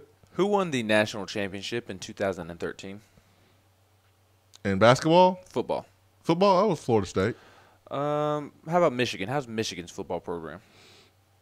It's good. I mean, they can't beat Ohio State, but that's a good problem to have, I guess. I mean, they only have one team you can't get past the hump over. I mean, I would love to be in that position. How is Oregon's football program? I mean, over the last 10 years, I played for a national championship a couple years ago. Yeah, I wish I had that football program success. What about Auburn's football program? I mean, they played for a championship in 2013, and I mean, had a chance a couple of years ago. If it wasn't for the Golden Knights winning the national championship over them, they've won a national championship this decade. Yeah, 2010 they did with Cam Newton making it rain at the church. How has Houston's football team been the last couple of years? I mean, they have been bad. You know, Tom Herman got his Texas job from his success at Houston. How is Kentucky's football team this year? Oh, they had their best season in program history and lost to Tennessee. Matt Jones. Take that. What about Purdue's football team the past 2 years? I mean, they stumped on Ohio State's head. And then Bronco Mendenhall has Virginia going in the right direction. I mean, by Virginia standards. Purdue's head coach, former Tennessee football coach, he's doing a pretty good job there. Just weird that there's so many bad football teams left in the Sweet 16. You can have both. You can have both. You can have both, man. You can have both. I need to stop. I'm legit going to get mad over this. We got Vol Storm. You can't let these folks get you mad, man. This person is trolling. He doesn't mean this. He doesn't mean it. I was at that North Texas game a couple of years ago, and this would be equivalent to a UTC game in 11, right? Oh, I was at that game too. It was miserable. I was at that North Texas game. And remember, this team was good that year. It was 2016, right? Yes, it was. It was a day game. I think it was at noon. I looked over to my right. There was a woman, and I'm not lying. She was grading a stack of papers during the game. My great uncle who raised me, he came up for the game because he missed that experience. He missed the Vol walk. He missed all of that. He has not been to a game since I finished playing in 06. So it was 10 years. He said, I want to go to a game. I said, all right, let's go to the game. We went to the game. My great uncle was asleep during the game, man. He was asleep. Wasn't there a lady next to you grading papers? Yeah, he was answering the phone. I just said that. Sorry. Yeah. We had a lady grading papers. You would rather go to that game than have Tennessee compete for a chance to go to Elite Eight? Man, please, let's get to the phone. Y'all funny. We got Vol Storm. Let's get to Vol Storm. Vol Storm, good morning. Stupidity is running rampant today on the Swain Event, boys. Golly. Woo. Last year when we played UTEP, I chose to go run a 5K obstacle course instead of going to the game. Yeah, I'm with you, man. I'm with you. I think I cut my grass that day and set up a lawn chair and watched it grow instead of watching the UTEP game. I think that's what I did. I made a conscious effort not to go to a UT game because I knew it was going to be so bad. And even seeing the highlights afterwards, I didn't miss a damn thing. Yeah, I'm with you, man. I'm with. Oh, right quick, Rodney said, Ben, why'd you leave off Duke football? I did leave off Duke football, didn't I? Cutcliffe has it rolling. Yeah. So throw Duke football in there too. A Sweet 16, a basketball team, Sweet 16 team that has a good football thing going on right now. So can't leave out Coach Cut and Trooper Taylor, who's there too. Mm-hmm. Sorry about that, Ball Storm. And Blaze Taylor. No, you're good. You're good. I mean, I think Florida proved back in the early 2000s you can have a good football team and a good basketball team. You can have both. You can have both. You can have both. It's okay to want your school to be good in every sport you play. That's the point. Yes. I don't get it, man. I don't get it. What the hell is wrong with these people? I don't know, man. I think I'm seriously thinking they beat up on the basketball court as a youngster. Listen, I was bullied in elementary school. Okay? It happens to all of us. But I love basketball, man. And more importantly, I love Tennessee to be successful in everything that they do. Like everything. You don't have to be a graduate of Tennessee to still want Tennessee to be successful in every sport. I mean, golly. Look, I was here when Wade Houston was the coach. That was some of the most god-awful basketball I had ever seen. So, to me, between Pearl and Barnes, this is like the glory year. It is, man. I mean, I'm enjoying the ride. I'm nervous that I'm nervous they may lose tomorrow night. I'm nervous that, whoever they face in the Elite Eight, that they might lose that. Yeah, I'm nervous about it, but the fact of the matter is that if you can't enjoy this season, something wrong with you. You know why you're nervous, Volstorm? Because I want them to win. Because you care, man. You care. Yeah, you care. I just don't understand how you can be a fan of Tennessee and not hope that all the sports do well. That just is a foreign concept to me. I think these people who are saying they would rather see Tennessee play football against UTC can still say that they hope Tennessee does well, but they would just rather see Tennessee football. No. That don't make any sense to me. The people that are making these statements are vol cats. I guarantee it. Yeah, probably. They're the people that, I wear my orange in the fall, but once it starts getting a little colder and we have to head inside, I got to put on my blue. It's the same fans that'll root for Alabama and Kentucky. Yeah. Those are fans who are like, hey, man, Bama's playing the national championship. SEC. I'm a root for Bama today because, SEC pride. What? We have Vanderbilt fans calling in talking about their appreciation for this basketball team. Sad.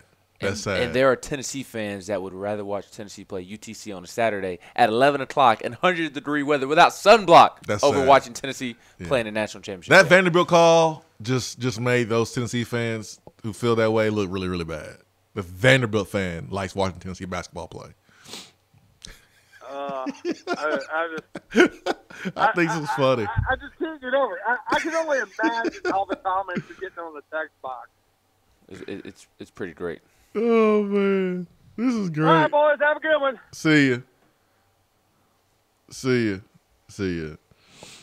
Yeah, I'm not the smartest guy in the world at all. Remember that scene from Waterboy where the really ugly dude was like, I'm not the prettiest guy in the world, but, I just really... Like, that's me. I'm not the smartest guy. But, my gosh, UTC game over what we saw on Saturday or Sunday and Friday, like that electricity and that level of competition and competing at the highest level. Shoot. Like if there's somebody out there that just does not like basketball and says that, I hope the basketball program does well because it is associated with Tennessee, but I would rather watch Tennessee and Alabama play on the third Saturday in October. Cool. I get it. You don't like basketball. You like football. I get it. But to even if you don't like basketball, you'd rather watch Tennessee football play UTC at 11 a.m. over a national championship game? Tennessee in a national championship game? So I was back home in Huntsville over the weekend, and I have a basketball goal that's like, I mean, the nets are like, they're yucky. I mean, like molds growing on them and stuff. So I went out in my backyard just reminiscing about old times. And I remember when I was younger, I was playing catch in the backyard with my uncle. And you know this, throwing the ball with your dad, Ben, getting the old mitt out there. And I was throwing the ball with my uncle. And he threw a ball to me. And I took my eyes off the ball. And the ball hit me in my eye. And my face was like swollen, had a black eye. That's the last time I played baseball. It's probably the reason why I don't like baseball. But if Tony Vitello got these boys competing for a World Series, man, I'm going to be dressing up in my Tennessee baseball gear. I'm going to be pumped up. I will be at the games. I will try to get, what's the section in the back of the, what's the section called? I don't know. Outfield. Where the fans can sit. The porch. The porch. Man, I'm going to reserve the porch for a huge game if our baseball team is competing at a high level. Why? Because I'm a Tennessee fan. Period. Let's go to the phones. D.R. Vol. D.R. Vol, good morning. Good morning, guys. Are y'all going to be on MTV? Probably, because I think we're getting punked. Yeah, well, you're definitely getting catfish. That had to have been Andy with the 5-star for the Natty comment. It had to be, man. It had to be. But I don't know, man. Andy, he's hibernating right now. He only comes out during the peak recruiting season. Well, that's true. He won't pick up till about August. Yeah, all these comments they're pissing me off. Yeah, I act like I'm part of the team, but I put a lot into this year. It stressed me out. I spent $270 on a ticket to see him play in the ACC tournament. I skipped church to see games. And these idiots are on here talking about they want to watch UTC instead of this basketball team. My God, the intelligence is like the callers on Feinbaum show. Man, so you saying that you gave your weekly offering 10% of your salary, you gave it to the SEC instead of your church? I did. That might have been why my dad resigned as a part-time preacher. I don't know. But I gave my all this year. But the building fund, though, DR, for all the building fund. I know. We won't have that nice new piano now, but, at least my balls will be there. That's right. And I'm sure Grant Williams has one he can donate and play for you. Oh, exactly. I may get a checkerboard Bible and try to make it right next time I go into church. But I can't believe the stupidity. I'll tell you a quick story of how I got into Tennessee basketball. In 2005, my brother was getting chemo treatments at St. Jude, and we're sitting there, and they're like, Jay, the Tennessee coach is on the line. And we're like, oh, cool, Coach Fulmer's there. And they said, no, it's Bruce Pearl. I had no idea who he was. And so he talked to him and got done. I had to Google who Bruce Pearl was. And then, of course, he told us they were playing against Memphis that night. And ever since then, I've been a diehard basketball fan. All these idiots to get on there. Ball Storm's right. That's got to be those ball cats. I am so triggered this morning. I won't need coffee. I'm not going to let that person trigger me because I think they're joking. I don't think they are. I don't think they are. I'm telling myself they're joking, so I don't get mad. When I went this year, what was it, West Virginia? Yeah, when I came and met Steph Curry, or Ben rather. But came and watched that game. I got done. I was like, no, that was a lot more fun than a football game because we went to the Florida game this year, and I would have just rather counted tile at my church that I skipped out on. Yeah. Man, I was so mad at that Florida game. I left early, and I walked all the way from the football seats at Sean Reed because I was with him. I said, dude, I can't take it anymore. I'm out. Because I had a Florida fan right in my ear. Sean Reed will tell you. Florida fan right in our ear. I said, Sean, I'm going to punch this dude. I got to leave. So I walked all the way from the stadium all the way to, like, Neyland Drive. I was so upset. And I mean by the complex, Neyland Drive. I walked all the way up to the football complex and was walking down Neyland Drive. I was about to walk home. I was so mad. Where was your car? Where were you walking to? I got dropped off by the family. So did you literally walk back home? I was on my way to walk home. They picked me up. They picked me up on Neyland Drive. I was so mad. Dude, I was mad, man. I was livid. Yes, I was upset. So I'm with you, DR Vol. Well, I appreciate it. Again, I'm going to try to calm down so I can not lose my job, but I just cannot believe these people. These are good kids. And like I said, it's Tennessee basketball. I started keeping up with baseball this year with Ben Sweets because, we're rather decent this year. Yeah, that's right, man. I've been keeping an eye on the baseball program. I'm seeing what Tony Vitello's got going on. Now, unfortunately, we got the Todd Helton situation, which is why I've always been hesitant about legends coming back to coach or be a part of the program, because this could happen. And if you don't know, Todd Helton got DUI. He's now getting treatment. He's associated with the Tennessee baseball program. You hate to see that, but what this Tennessee baseball program is doing right now, I mean, with the lack of facilities that they have compared to the competition in the conference, I mean, they're doing a great job right now. So I'm waiting to get that seat at the porch. I'm ready, man. I need a couple more wins though. I need another big time run in the conference, and then and the weather to be better too. But I'm taking my family to the porch, man. It's happening. Keep on winning. I'm coming. I'm not even a baseball fan. Only when guys sign big contracts is when I'm a baseball fan. All right, who's next? Evan. Evan, good morning. Hey, guys. How are y'all? I'm wonderful. I'm great. How are you? Pretty good. I wanted to just quickly change gears for a second, if that's okay. Also, because this discussion is like a little ridiculous. I can't believe some of these folks out here. I'm not a basketball fan, but to go so far as to say that, like, that's crazy. Anyway, have you guys already had a discussion on the NFL rule change with pass interference today? No, have not. I saw that yesterday, and it's weird that they're making this decision off one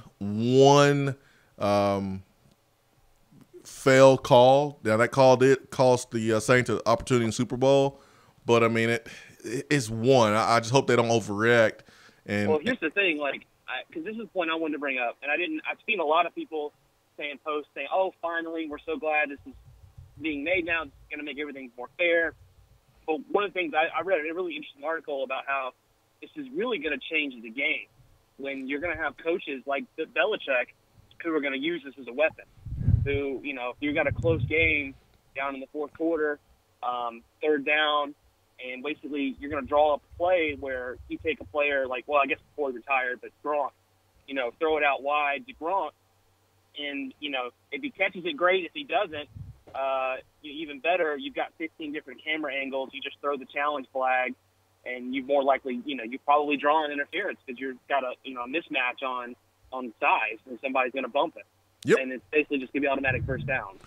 Yeah, the PI call, holding call, those are all subjective calls, and you can really call that probably every play if you really wanted to. If you go back and look at camera angles and things like that, I mean, you could probably call a PI every single play, and so it's a slippery slope for sure. Okay. All right, guys. You guys have a good day. I just wanted to bring that up. Hey, thank you, man. Appreciate it. I was thinking the same thing. I like the rule change because I am one, although I'm not looking forward to all the replay reviews. More commercials. But I am one that in the instance of the Saints game, the Saints situation with the Rams, I'm okay with the game taking a little longer, an extra commercial, in order to prevent something like that from happening again. The NFL owners voted on Tuesday evening to approve a rule proposal that allows for offensive and defensive pass interference, including non-calls, to be subject to review. Coaches can challenge those calls in the first 28 minutes of each half. In the final 2 minutes of each half, those calls will be subject to a booth review. The rule change is only for the 2019 season, so it looks like they're going to try it out this season and see how it goes. We'll see what happens. I mean, I hate it for the Saints players, though, because they did get robbed of an opportunity to play for the Super Bowl. And it's hard to get to the Super Bowl. So, and that's why I'm fine with this now being able to be reviewed. Because there are some egregious pass interference calls throughout the season this year. My Steelers got burnt by one in the Saints-Steelers game in week 15 or so. That cost them the game. I think in basketball, all scoring plays that are in question should be reviewed. So, like goaltending or the shot was the ball out of the player's hands before a shot clock or the end of the clock. All those should be reviewed. Scoring plays in question should be reviewed. We'll see what happens with this pass interference call. It certainly impacted the Super Bowl because not a lot of people wanted to watch it. I know I didn't, even though I did. Hour two continues after these messages.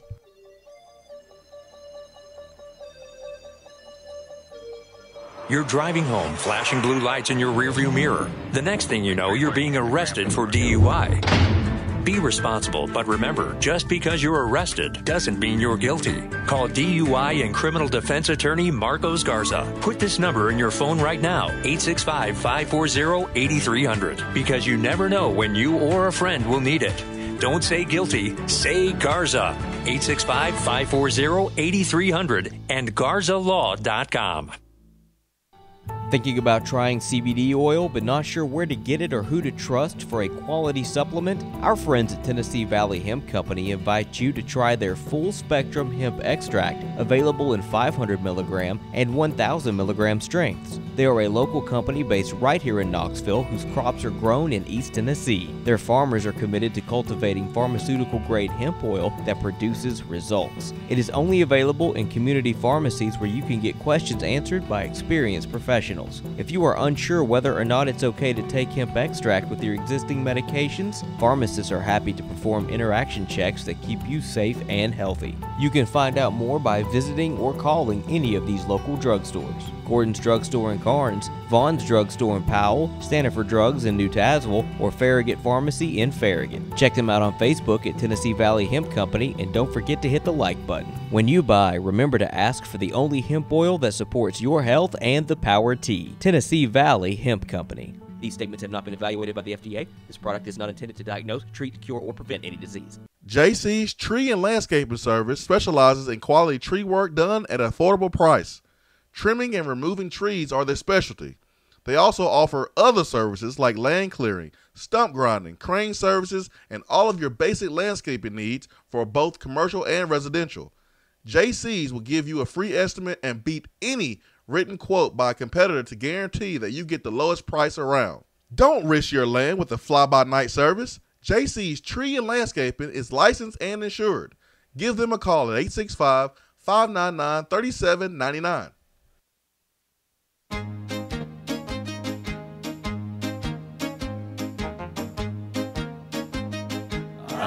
Goes your car insurance. Nobody likes surprises, so switch to Erie Rate Lock. Get a great rate that stays that way even after an accident, ticket, or inflation. In fact, it's locked until you change a car, driver, or your address. Your Erie agent in Knoxville is InsureFit RM. Get a quote at 865-684-4900. That's 865-684-4900. Erie Rate Lock does not guarantee continued insurance coverage and is not available in all states. Guys, have you noticed lack of energy, motivation, and drive? It could be low T or something else like sleep apnea or even low thyroid. It starts with a quick and easy health assessment to better understand your health. And now they treat more than just low T, including sleep apnea, low thyroid, and more. It is covered by most health insurance. So if you've been feeling grumpy, tired, have you noticed a weight gain or loss of muscle, call 865-392-1388 or go to lowtcenter.com. Low T Center. Reinventing men's healthcare. We have all made the mistake of dropping or breaking our smartphones. See? But did you know that you can have it repaired for a fraction of the cost that it takes to replace it? Well, you can, because iDrop is the area's leading mobile repair store, home of the 1 hour or less phone repair, 1 year parts warranty, and #1 customer service. Broken screens, cracked cameras, charging ports, batteries, you break it, we'll fix it. If you didn't break your phone, Protect it with one of our leading accessories such as LifeProof, OtterBox, UAG, Reciproco, Caseology, and Spec. Visit our West Hills location at 7115 Kingston Pike between Office Depot and Hardee's, or call 865-888-9740 and speak with our trained technicians to see how we can get your phone working today.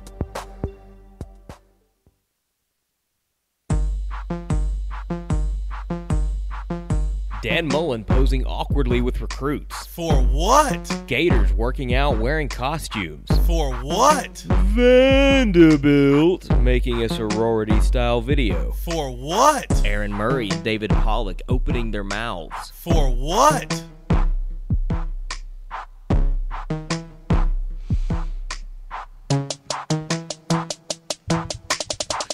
All right, Ben, I'm gonna let you go first today for today's for what? Even though hour 2 has been a for what? Yes, that's true. This was sent to us by Derek Stokes on Twitter. A man has been charged with a DUI after he sprayed Axe body spray in his mouth to cover the smell of alcohol, deputies say. Charged with driving without a license, no proof of insurance, an open container violation, and driving under the influence. On Saturday, Spartanburg County deputies stopped this person on Interstate 85 after they said he was speeding and swerving into other lanes. Deputies said the man sprayed Axe body spray in his mouth to try to hide the smell of alcohol. There was a 12-pack of beer in the car, and nearly all the cans were open. Had a blood alcohol content of 0.15. A passenger in the car was also charged with an open container violation. I'm going to make somebody mad when I say this. I'm sorry, but I feel it, and I got to say it. I mean no disrespect here, folks. If this offends you or this relates to you, I'm sorry. But I just feel like at a certain age, Axe body spray shouldn't be your go-to. 100%. You're a grown man. Get some cologne. Get some real cologne. I never had Axe, even in like middle school and high school. That's to me, it's a kind of a middle school, high school thing. Hey, you're hitting puberty. You maybe forgot to put deodorant on. You're musty. You throw on some Axe body spray.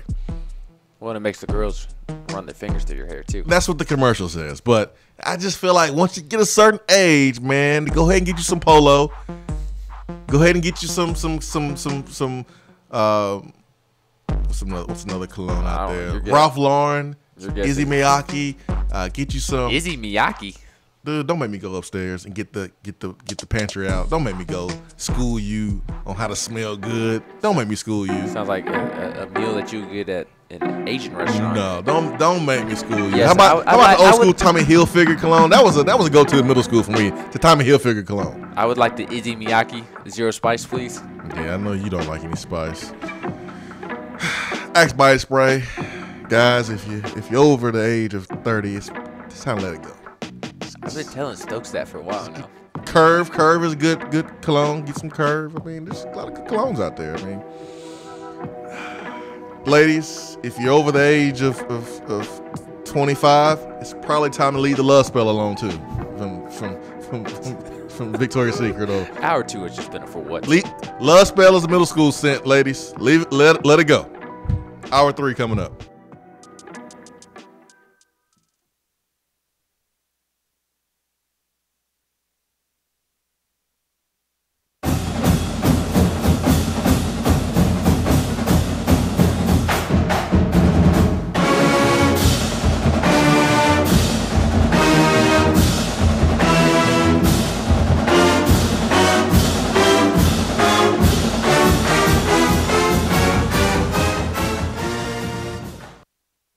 Hour 3 of the Swain Event is brought to you by the Low T Center and lowtcenter.com. Do you know your numbers? Feel like you again. Let us help.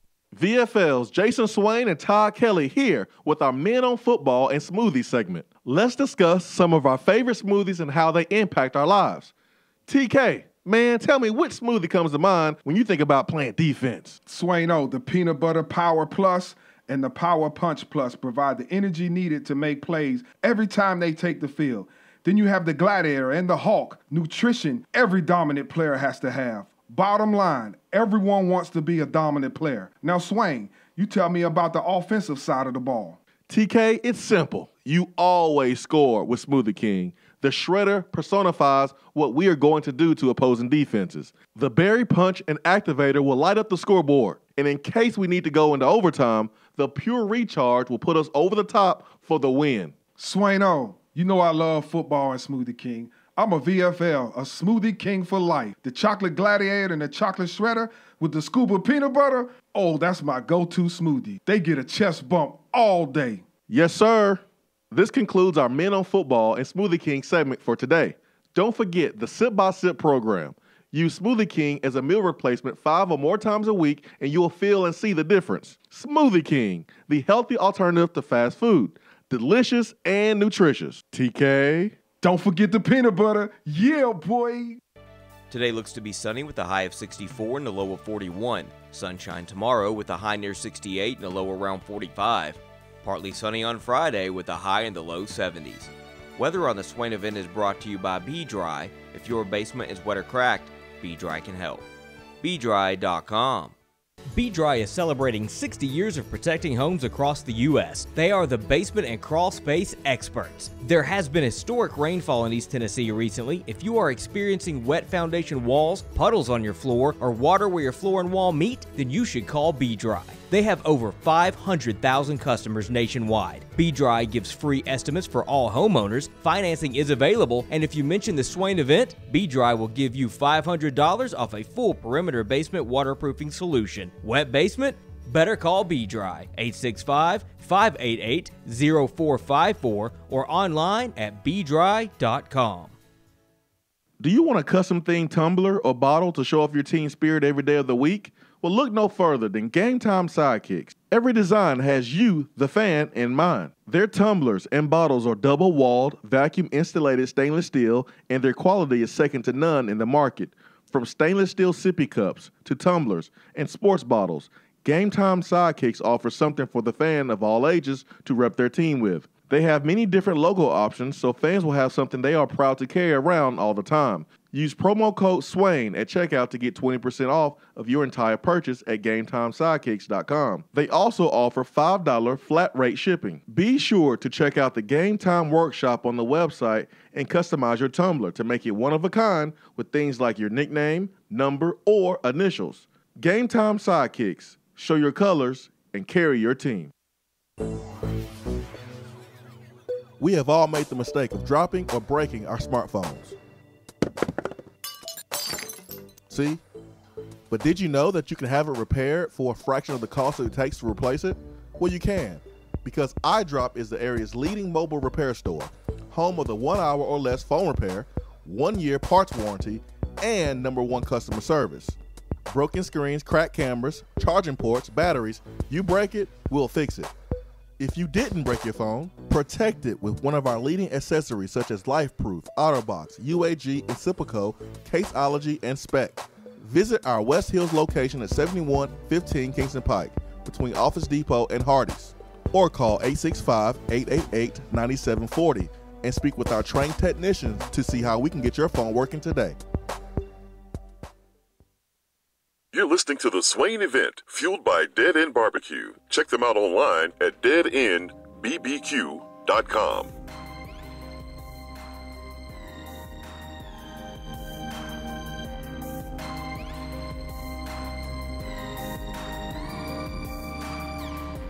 (865-250-503) Be Dry Waterproofing Hotline. Swain Events, fueled by Dead End BBQ.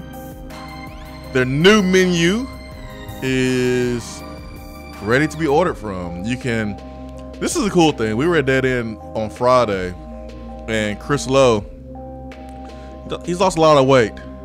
And I think on Friday he was trying to gain it all back because he ordered a little bit of everything.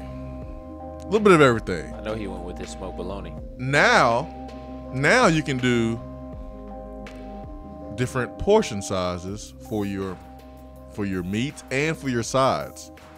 So you can go half pound, you can go pound, you can go quarter pound. You can get a little bit of this, a little bit of that. So Chris Lowe had burnt ends and ribs.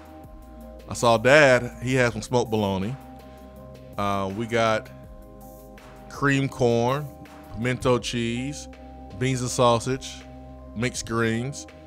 Now you can do that a lot easier if you want a little bit of everything. So the new menu at Dead End BBQ is really nice. So make sure you go up there.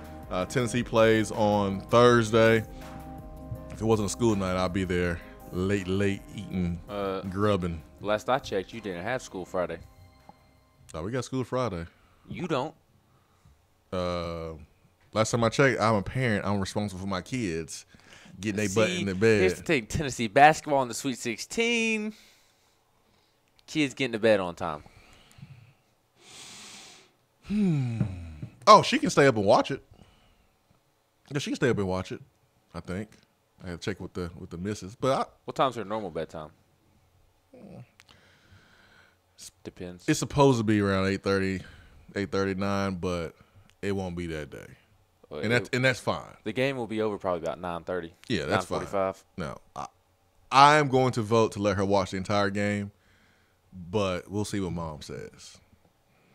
I got your back. You got my back. I got your back. My daughter's gonna walk in. You got my back. You got my back.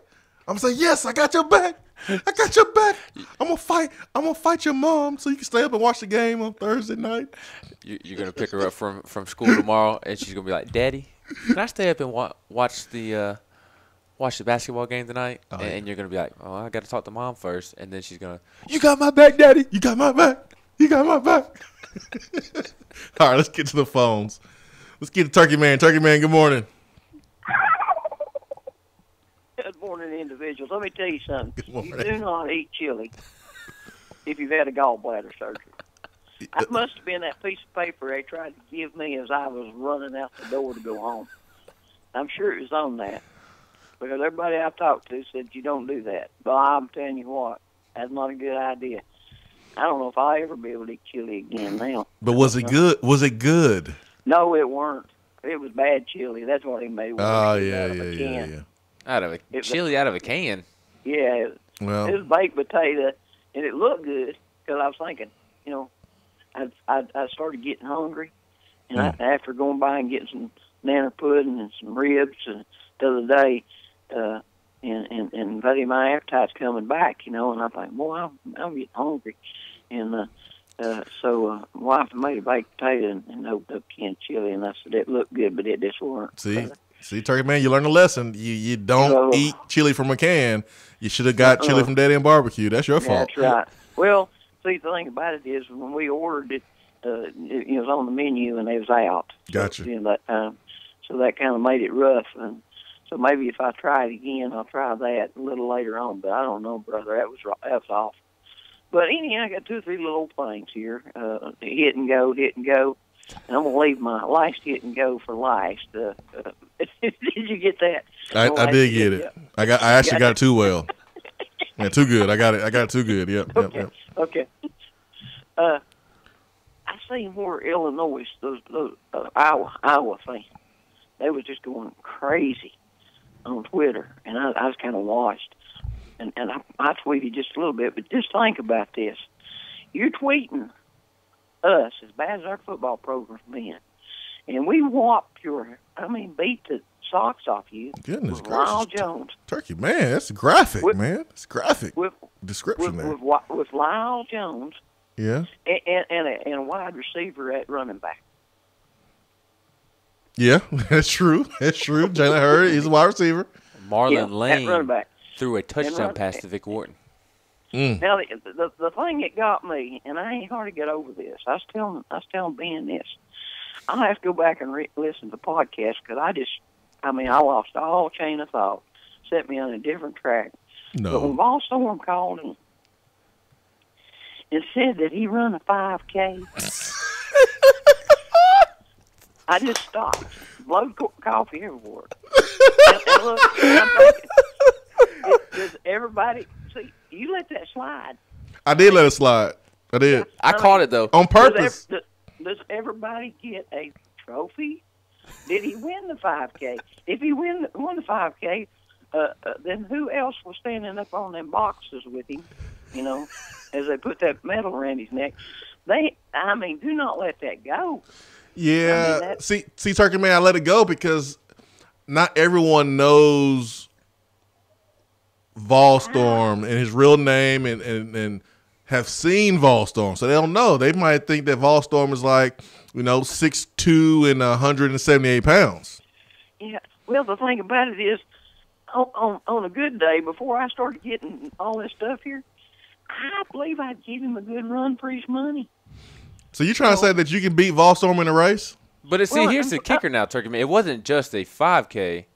It was like a special 5K. It was like a crash course. A special 5K. Yeah, I didn't believe Volstorm for 1 minute when he said that. But I didn't want to embarrass him in front of everybody.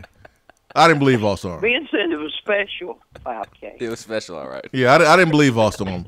Volstorm was feeling it was a good story. I let Volstorm flow, but I didn't believe him.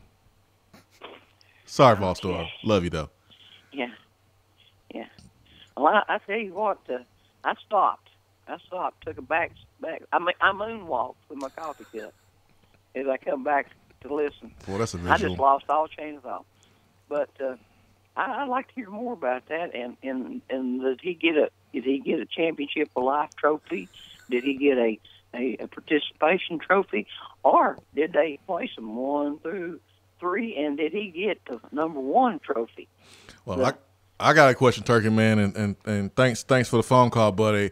Did he actually finish the race, or did he pull a Johnny Manziel's wife and cheat? That's what I want to know. Or did you take an Uber? That's what Jim did in the office when they ran. That's what I want to know. When they ran Michael Scott's 5K, they had a taxi pull up and get him. Oh man, Turkey Man, you are a Jim. Let's get who's next. That Big Orange Herd. Yes, it is. Big Orange Herd. Good morning. Hey, good morning, Jason and Ben. Man, y'all got me following Turkey, man. I can't even follow that call, man. Man, you gotta have discipline. You gotta concentrate to follow Turkey Man's call sometime. But that was a good one. I know, man. I had a comment. I wanted to say, man, whoever it was that texted, or the Tennessee fan that called or texted, said that they would rather watch Tennessee football at 11 a.m. against UTC than Tennessee basketball. Man, that dude, he wears Axe body spray. You know it. He definitely wears Axe body spray. And I'm telling you, man, I feel sorry for people like that. If you're a Tennessee fan and you're not supporting this basketball team, you have missed out on a season that we're going to talk about for years and years to come. And let's not forget, we've suffered for the last decade as a football fan and a Lady Vols fan, and here we are, we've got a team that is winning, that has a chance to play for a national title. Not to mention, as Vol Nation said yesterday when he called in, that loves each other, that plays for each other. I mean, they're a special team, and you're not part of that. Man, I feel sorry for you. I got another one for you. If you are saying that you would rather watch this Tennessee football team play against UTC, that means you enjoy pain. You enjoy suffering.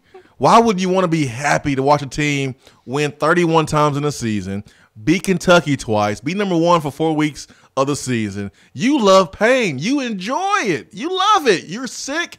The medicine is right here. You say no to the medicine because you enjoy pain and suffering. Right. I couldn't agree more. Man, Swaino, I know you're a Bears fan, but man, me and Ben were talking earlier. You got to be excited to see Josh Dobbs get his shot. We were talking about how when is that going to be? Nobody knows, but Roethlisberger could get hurt. Don't you want to see Dobbs play in an NFL game, man? I cannot wait to see that. See. Now you hit the soft spot. You hit a soft spot, man. I like messing with Ben about the Steelers. There's a lot of Vols on the Steelers. I got to show my love for Ramon Foster. Your former teammate. Cam Sutton. Yeah, I mean, I love my guys on the Steelers. I like making fun of Ben because of Antonio Brown and all that stuff that's going on. Who's that? You know who it is. And you know how I feel about Josh Dobbs, man. If I had a son, I would want him to be just like Josh Dobbs. So I agree with you, man. I have no shade to throw at Ben. Dang it. Get a soft spot. There's 4 Vols on that team. Like it's McCullers. Oh yeah, I forgot. Somebody else. Forgot about McCullers. Yeah, you forgot about McCullers. You thought about Justin Hunter. How Yeah. dare you? He's with you in the wide receiver tradition at Tennessee. Yeah, but there's so many to name, man. Sorry, man. And thanks for the phone call. Sorry, phone kind of acting up a little bit. So thanks for the phone call. But yeah, I like giving you crap. I like giving Charlie, when he was a part of the show, crap about his Titans. Even though I like rooting for the Titans, and even though I love Mike Tomlin, it's just for jokes. It's just fun.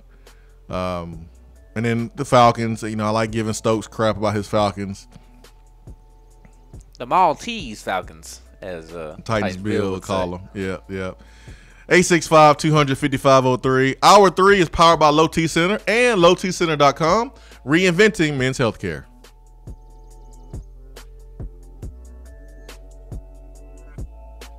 Hour 3 of the Swain event is brought to you by the Low T Center and lowtcenter.com. Do you know your numbers? Feel like you again. Let us help. Have you noticed lack of energy, motivation, and drive? Call the Low T Center and schedule a complete health assessment today. Whether you have sleep apnea and need a CPAP or have low testosterone or low thyroid levels, Low T Center will get you feeling great again. If you're a man over 30 and haven't had an annual checkup, don't wait until you feel bad. Do yourself a favor and get a quick and easy health assessment today. Services are covered by most health insurance. Call 865-392-1388 or go to lowtcenter.com. Low T Center, reinventing men's healthcare. Top 100 Barbecue Restaurant Dead End BBQ is the best place in Knoxville to scratch your barbecue itch. With new specials and a new menu, there is something for everyone. Monday, Tuesday, and Wednesday, try the Smokehouse Stew. Thursday through Sunday, the Hillbilly Chili is where it's at. Don't forget the half-price wings on Tuesdays from 4 to 8 p.m. and the salmon plate on Friday. The people spoke and Dead End listened, adding Dead End Society favorites like the Bernie Mac, Randall's Kitchen Sink Burrito, and the Barbecue Cheddar Meatloaf to the menu full-time. Whether it's a game day or any day, at Dead End Barbecue, the mouth-watering barbecue search is over. Are you looking to buy, sell, or invest in real estate? Then call me, Jennifer Morris, at 865-694-5904. Listen to what the Tarver family had to say. Jennifer was our realtor recently and helped us find our dream home. She also helped us sell our home, and we had a signed contract in only 2 days. Her greatest strengths are her patience and personality. We never felt pressured, and I would highly recommend her in buying and selling a home. Call me, Jennifer Morris, at 865-694-5904 or email me at jennifermorris865@gmail.com. When you see the happy face on our truck, you'll be smiling because you'll know that you're in love. It's freezing in here, Mary. What's wrong with your heater? The repairman can't get here till next week. Sugar, you've got the wrong guy. My guy is fast and has free heating service calls when he does the repair. Hi, I'm Jimmy Hiller. Take advantage of a free service call with any repair. Call the Happy Face Truck today. JC's Tree and Landscaping Service specializes in quality tree work done at an affordable price. Trimming and removing trees are their specialty. They also offer other services like land clearing, stump grinding, crane services, and all of your basic landscaping needs for both commercial and residential. JC's will give you a free estimate and beat any written quote by a competitor to guarantee that you get the lowest price around. Don't risk your land with a fly-by-night service. JC's Tree and Landscaping is licensed and insured. Give them a call at 865-599-3799.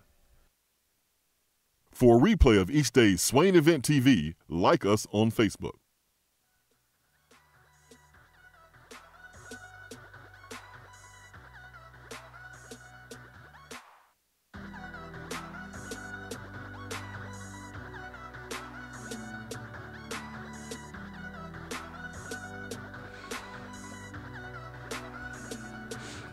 Can't stop laughing today. Volstorm brought out the receipts in a tweet. He says, for your information, I got a I didn't die trophy. Hashtag kiss my you know what. And he has a photo of his little marathon number paper that they attach to your shirt. He has a picture of it. So he has the receipts. Marine Mud Run, it was a 5K run that took place, and Volstorm was a part of it. How about that, man? How long that run take for Volstorm, man? Did you run it the whole time? Did you walk? Doesn't matter. He finished it. He's right. We're wrong. Volstorm brought out the receipts. He did. Yeah, 865 255 I just can't believe he wanted to miss such a beautiful game between Tennessee and UTEP. Man, I know. What was Volstorm thinking? Why would he not want to show up and watch Mike Canales back in action? Yeah, you don't want to see that. Stadium. You don't want to see that UTEP bag on the sideline. That UTEP backpack. Stokes hated that backpack. You don't want to know what's inside that UTEP backpack from Mike Canales? Come on, man. All right, so Pruitt yesterday addressed the Kenneth George situation. He is the corner DB that was arrested over spring break for his altercation with a police officer. And Pruitt had to say this. Sorry. Before I bring those up, thoughts and prayers to Garner, 63 on the text box. He said he was glad to hear us this morning. He hadn't been able to listen since 2 Fridays ago. Had you on driving for work when I got the call. My dad passed away, and he had been struggling to listen because his dad loved the Vols and loved the Lady Vols. So just know that we were thinking about you this morning. But man, sorry to hear that. I know Garner had been kind of sharing with us that his father was sick and stuff, so I hate to hear that. Yes, but Pruitt did say about Kenneth George Jr. That we had an incident over spring break with Kenneth George Jr., and he has been suspended indefinitely from the team until we gather more information and let it run its course. We don't tolerate behavior like that, and we are going to support all law enforcement that we come in contact with. We want our kids to do the right thing, and we will respect the law. At the same time, we're going to support Kenneth through this, and we will see where it goes. I mean, it's exactly what I said yesterday. There's certain things that is zero tolerance. You got to kick a player off. Domestic violence, you can't shoot a gun in the air. That happened in 2004, Brandon Johnson. You can't try to be, what's that movie? I don't know. There are a lot of movies. The movie Blow with Johnny Depp. He's playing George. I forgot his last name. But you can't be a drug kingpin, okay? You can't be a drug kingpin. You can't be running a $1 million operation, running cocaine and drugs out of your apartment. You can't do that. You don't get one strike for that.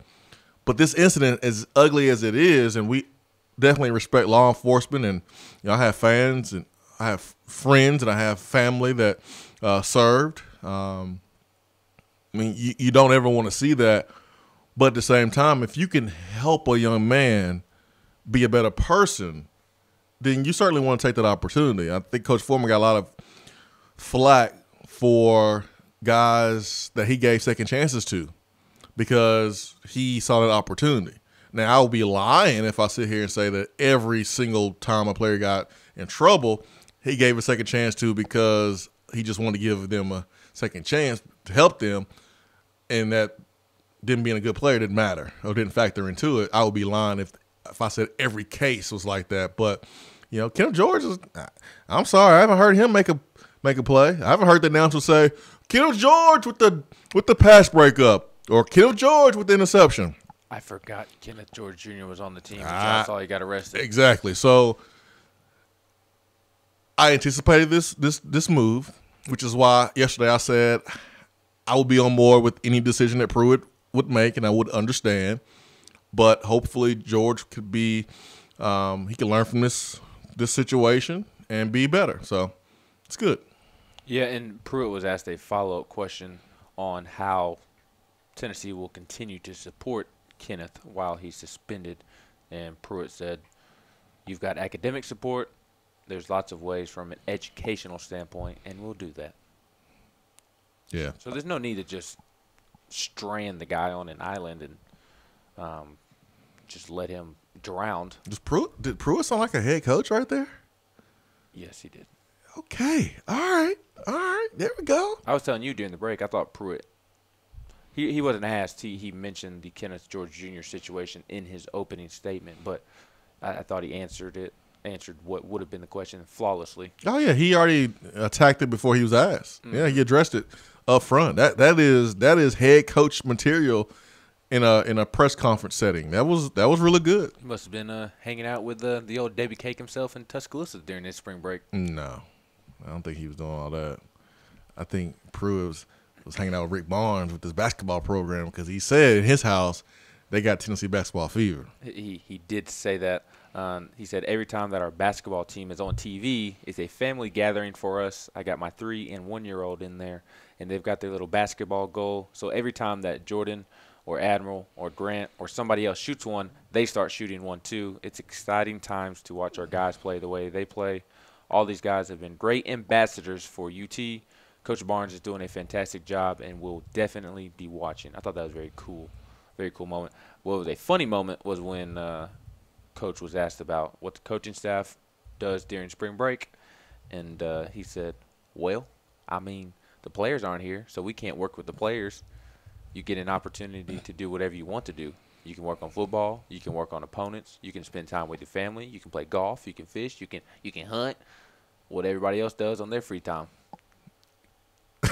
So what's up with your Pruitt impersonation? Did you like start Pruitt and then just like fade it off and then went Ben and then went back to Pruitt? I went from Pruitt to Steph Curry back to Pruitt. You gotta be consistent, man. Like you change it like 5 times. Well, I started off in my Pruitt voice and then I realized it was terrible, so I just went to Ben. But then it was funny listening to him talk about going golfing and going fishing and going hunting in his country voice. So I tried to go back to my Pruitt voice, which obviously I failed because my Pruitt impersonation is terrible. But when I was driving home, I saw exit for Fort Payne and Rainsville, and I thought about Pruitt. I think about Pruitt every time I drive by it. Yeah, and that was the first time I've ever noticed it. I never noticed it until Jeremy Pruitt became football coach at Tennessee. Yeah, it's off Highway 72, and I don't know, man. I just noticed that. I said, "Oh, Rainsville. I wonder how far that is off the exit." Don't take a wrong left turn. No, especially you. You right about that. I'm good. Unless I'm a football player. Unless I'm a Bama football player, then it's okay. Maybe an Auburn football player. Yeah, as long as you're a football player, they'll give you a new Dodge Charger if you're a Bama football player. It's all good. It's all good. I had to tell them, hey, I play football for Alabama. Oh, okay, come on through. You okay? 865-255-03 B Drive Waterproofing Hotline.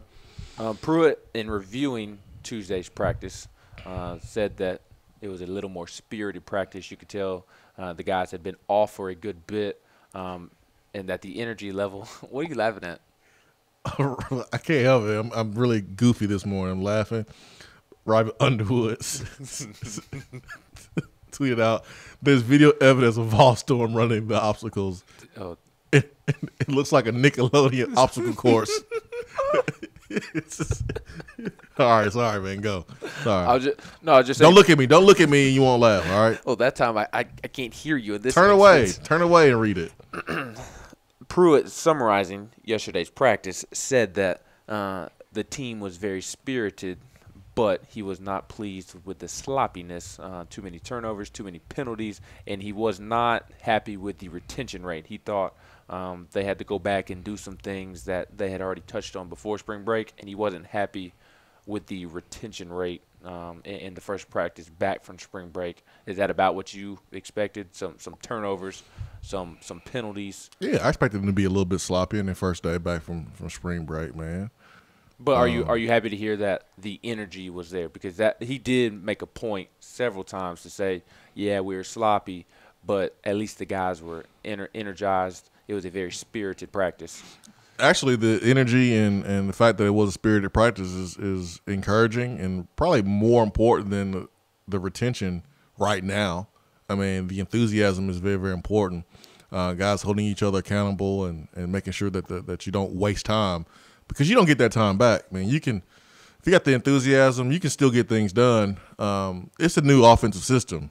For some guys, it's new defensively. So you kind of expect guys to not get it after only practicing for a week and then taking a week off for spring break. I mean, you spent spring break trying to collect Mardi Gras beads for a week.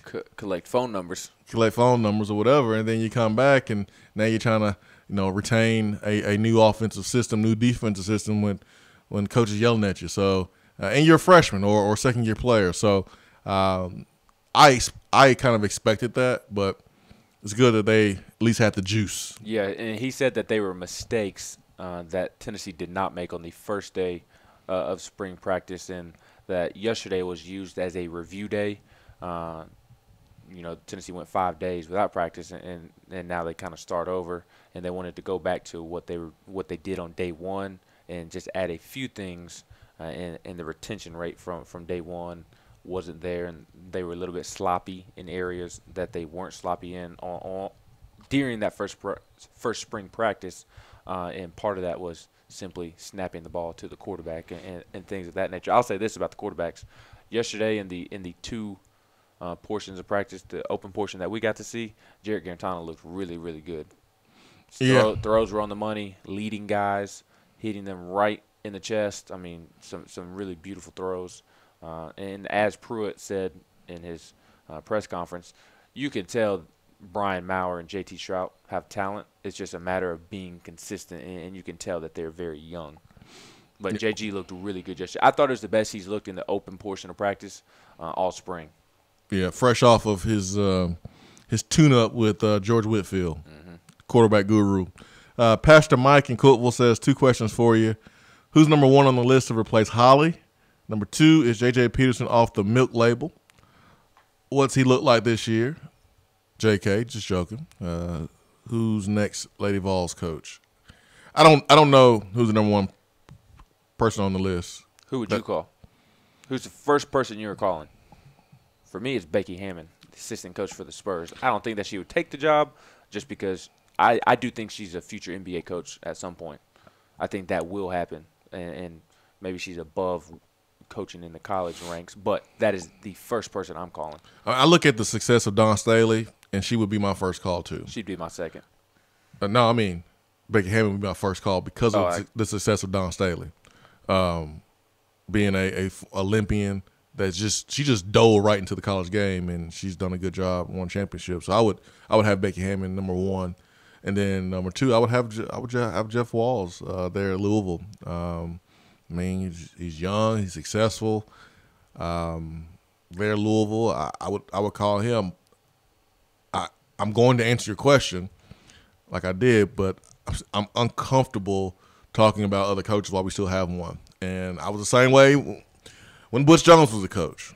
And so I'm never a big fan of doing that, but I will answer your question. And it would be nice if Coach Fulmer were to make something happen so this won't continue, speculation of other coaches being interested in this job.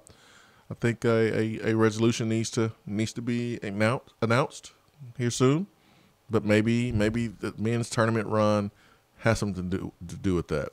Big Orange Machinist says, basketball does not interest me at all. Baseball does not interest me at all. Football is the only sport I can get behind to watch and attend. I tried watching a basketball game. It was so painful, and we were winning. I ain't saying I don't want them to do well, because I do. I'm just saying, for me personally, I would sacrifice this basketball season for a football win. Obviously, the trade could never happen. I get triggered so much by basketball, I can hardly listen to the show during basketball season. Nothing against you all, but the only reason I was able to listen this long day because the show started out with Trey Smith. One thing I can say is sorry. Yeah. I mean, I get it. I understand. I mean, if you're just a football guy that much, I get it. If you prefer football, that sport, I get it.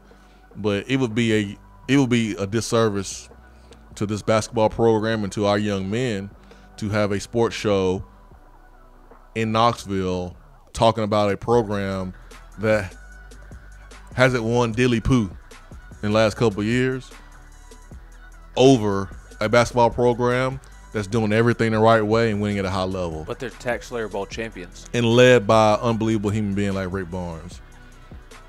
I would sacrifice listeners for that reason. I would. And I understand where Big Orange Machine is coming from, and I hope folks understand where I'm coming from. This basketball team deserves the attention we celebrate folks for, we talk about sportsmanship. We talk about having big orange pride and, being prideful at our university. And we talk a big game sometimes. Well, we want our student athletes to be the perfect, citizens. And some fans don't even care. Some fans celebrate when a player get arrested, saying, "Oh, we're back." Really? But we have a team that's winning and doing everything right, and a coach that's leading men to Christ and teaching these young men how to be not only good basketball players but men off the court. I think that deserves conversation, and they're winning. So I get where you're coming from, Big Orange Macinas. You're just not a baseball or basketball fan. I get it. But I tricked you. I tricked you to think that we're going to talk football all show long. We're starting off with Trey Smith because we're not. Tennessee's in the Sweet 16. They're playing tomorrow for a chance to go to the Elite 8. Take that for data. Hour 3. Be right back.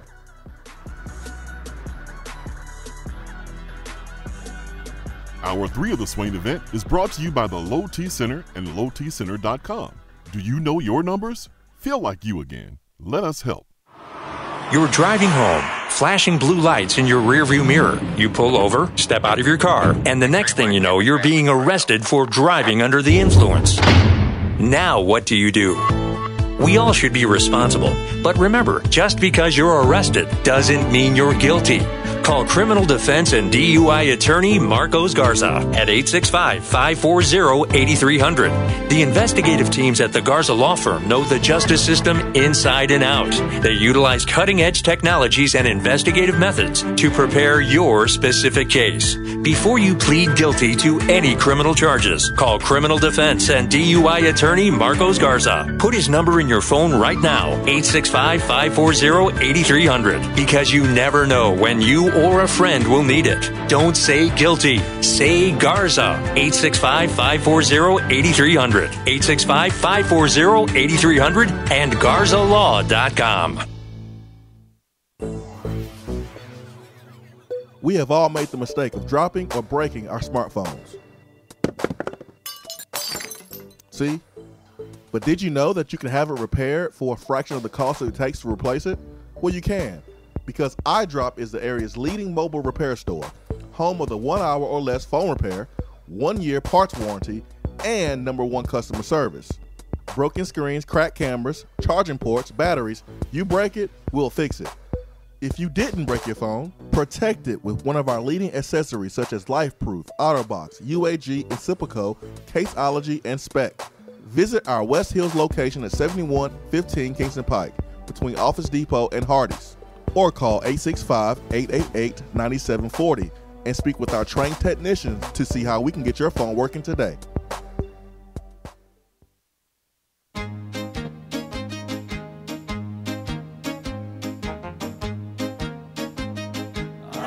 Goes your car insurance. Nobody likes surprises, so switch to Erie Rate Lock. Get a great rate that stays that way even after an accident, ticket, or inflation. In fact, it's locked until you change a car, driver, or your address. Your Erie agent in Knoxville is InsureFit RM. Get a quote at 865-684-4900. That's 865-684-4900. Erie Rate Lock does not guarantee continued insurance coverage and is not available in all states. At work? Can't call in? Don't feel bad. You can talk to the guys on the text box. It's part of the free Swain Event app.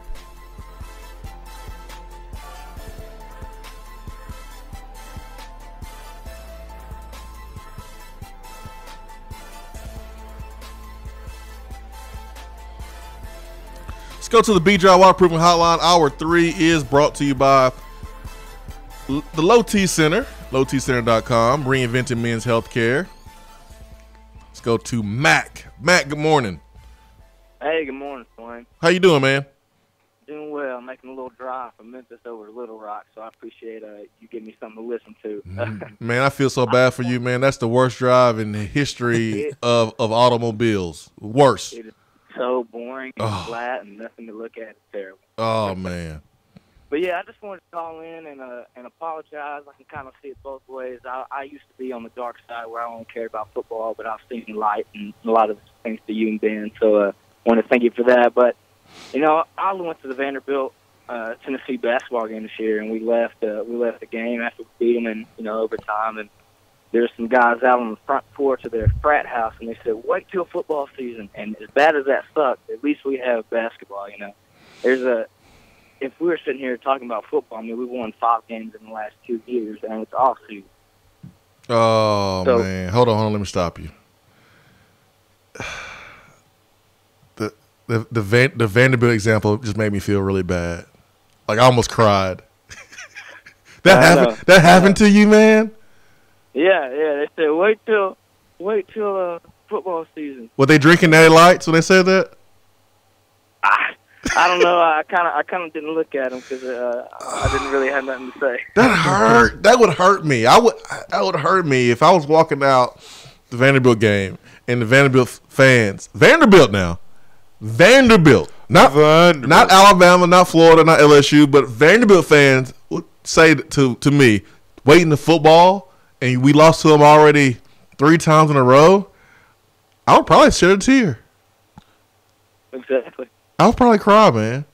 That's sad when you think about it. The only thing that helped me get through that situation was that we just beat them in basketball. What if we'd have just lost? I'd have had nothing.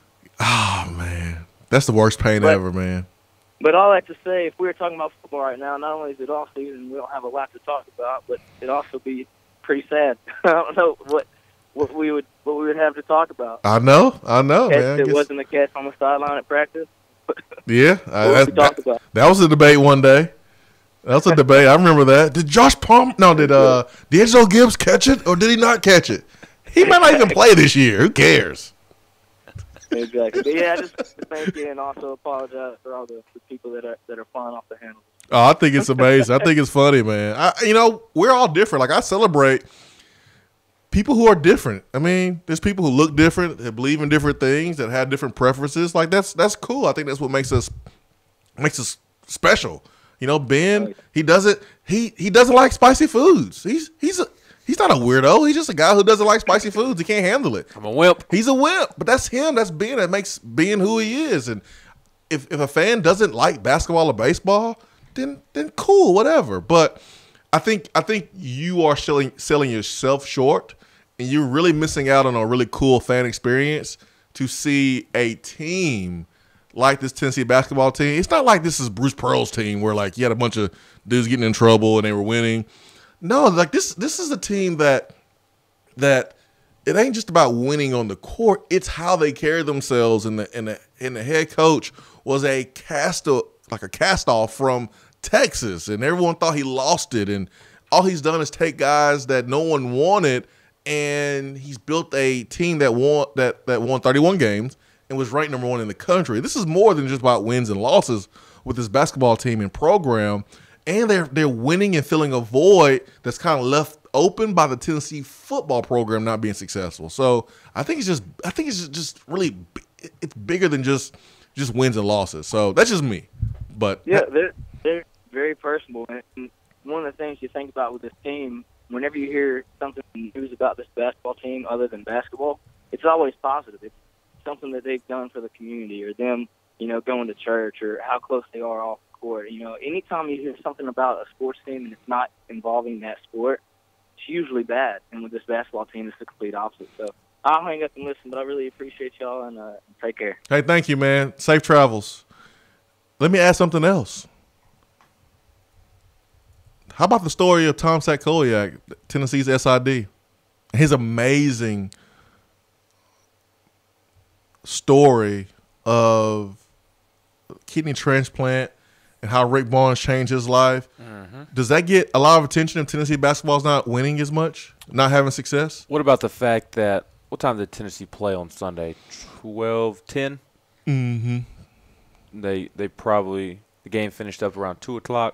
Back in Knoxville around 4:30, 5:00. They're at church on Sunday night. An hour and a half after they get back. I would be at church too if I was them. Praying to get to the Final Four. No, I'll be thanking them for letting them beat Iowa. They play a crappy second half. This is true. But point being is, thank you, Lord. Thank you for letting that ball bounce around that rim and off that rim from Bohannon. Woo, thank you, Lamonte. Thank you, Lord. for that bad call by the referee. I blocked that shot, but thank you for letting me make that 3 to help my team win. Thank you. But point being that they are great role models in our society. Correct. And you don't see many athletes going out of their way to go to church like that. No, you don't. And I'm not trying to force religion on anybody, but yes, you are, Tim Tebow. Instead of Tebowing, this basketball team is going to be doing the admiraling. Yeah, you're forcing your religion on us, Ben. You're like the Tim Tebow of radio. All right, who we got next? Sorry, dude, I can't be serious right now. I'm in like a goofy mood. Rob in Arkansas. Rob in Arkansas. Good morning, Rob. Hey, man. Hey, I'm gonna tell you, I'm all about whatever sport we're talking about right now. I even went to that when soccer at Orange Beach. I went and saw Tennessee Lady Balls play soccer there. I don't even know the rules of soccer. I'm not sure what the hell is going on there. The fact here is that it's Tennessee playing, and it hurts. I want us to investigate why gymnastics is not enough to get on the SEC network, and why I always have to look at Alabama and Georgia playing gymnastics. I'm a Tennessee fan, not just a football fan, and I'll bring it on. And I'll tell you this much: this season has been great. Because being in Arkansas, I can tell you this much: LSU people are touchy about the subject of the FBI. Yeah, it's great. This is what it means. This is what when we say it's great to be a Tennessee Vol. This is what it means when you look out there and any sport you're winning at. That's great, and it hurts when you're not. I mean, I'm hoping we start talking baseball next. Because if we're talking baseball, that means we're doing good. That's all it means. That's all it means. And with every sport you get identified with, that's more players and kids who sit there and go, that's a winning school, that's a winning tradition. Look at all the fans that come out. That's Tennessee. And I don't care what sport it is. I don't care what the shape of the ball is. I'm all about it. I'm with you, Rob. I'm with you, man. I don't know about you, but when I see Florida and Alabama softball team being good, like it kind of bothers me because I want to be the school that is good in every sport, like the Directors Cup that comes out, like Stanford. Yeah, like the Directors Cup that comes out, and it kind of grades. Okay, which athletic program is the best in the conference in all sports?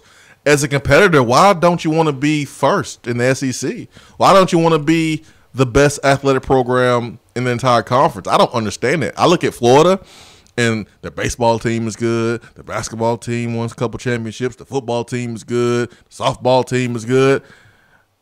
Why can't that be Tennessee? Yeah, exactly. Why can't it be Tennessee? That's kind of the way that I look at it, as I know you do as well. That's right. That's right. 865-255-03 B-Drive Waterproofing Hotline. Oh, man. My grandmother skipped church on Sunday because she was afraid the pastor was going to keep them too long. Which one? The one I met? The one you met. Oh, she's a hoot. She is a hoot. She's a hoot, man. That's one way to put it. She's a hoot. She was afraid the pastor was going to keep them too long. And Tennessee had an early game against Iowa. She had to skip on Sunday. Man, I remember those days being younger, going to church, looking at my watch, like, hey, man, it's 1 o'clock. It's time to go. The NFL game's about to start. I mean, goodness gracious. You already went over John 3:16 about 16 times. We get it, Pastor. We're trying to go. How many collection plates you going to slide through here? I'm trying to get up out of here, man. You going to do service for this Sunday and next Sunday all in one? Jeez. We got to go over Genesis now. Genesis all the way to Revelation in one service. Swain Event, be right back.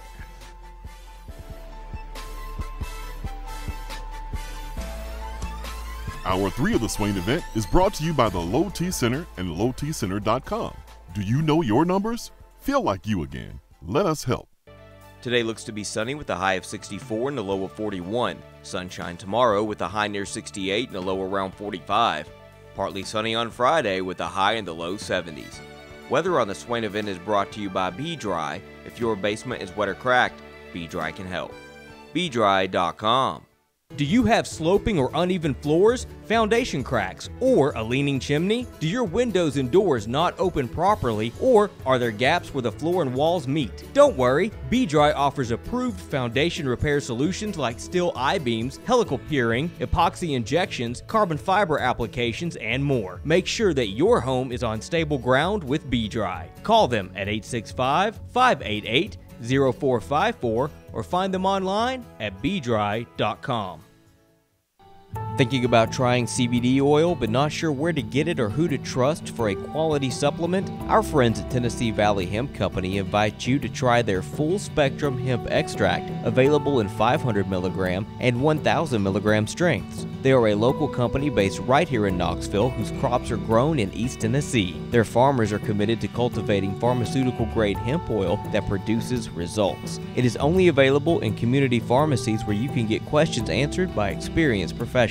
If you are unsure whether or not it's okay to take hemp extract with your existing medications, pharmacists are happy to perform interaction checks that keep you safe and healthy. You can find out more by visiting or calling any of these local drugstores: Gordon's Drugstore in Carnes, Vaughn's Drugstore in Powell, Stanford Drugs in New Tazewell, or Farragut Pharmacy in Farragut. Check them out on Facebook at Tennessee Valley Hemp Company, and don't forget to hit the like button. When you buy, remember to ask for the only hemp oil that supports your health and the Power T. Tennessee Valley Hemp Company. These statements have not been evaluated by the FDA. This product is not intended to diagnose, treat, cure, or prevent any disease. VFL's Jason Swain and Todd Kelly here with our Men on Football and Smoothie segment. Let's discuss some of our favorite smoothies and how they impact our lives. TK, man, tell me which smoothie comes to mind when you think about playing defense? Swain-O, the Peanut Butter Power Plus and the Power Punch Plus provide the energy needed to make plays every time they take the field. Then you have the Gladiator and the Hawk, nutrition every dominant player has to have. Bottom line, everyone wants to be a dominant player. Now, Swain, you tell me about the offensive side of the ball. TK, it's simple. You always score with Smoothie King. The shredder personifies what we are going to do to opposing defenses. The Berry Punch and Activator will light up the scoreboard. And in case we need to go into overtime, the Pure Recharge will put us over the top for the win. Swain-O, you know I love football and Smoothie King. I'm a VFL, a Smoothie King for life. The Chocolate Gladiator and the Chocolate Shredder with the scoop of peanut butter, oh, that's my go-to smoothie. They get a chest bump all day. Yes, sir. This concludes our Men on Football and Smoothie King segment for today. Don't forget the Sip by Sip program. Use Smoothie King as a meal replacement 5 or more times a week, and you'll feel and see the difference. Smoothie King, the healthy alternative to fast food. Delicious and nutritious. TK. Don't forget the peanut butter. Yeah, boy. If you aren't following the Swain Event on Twitter, then are you even on Twitter? Hit that follow button. It's the right thing to do.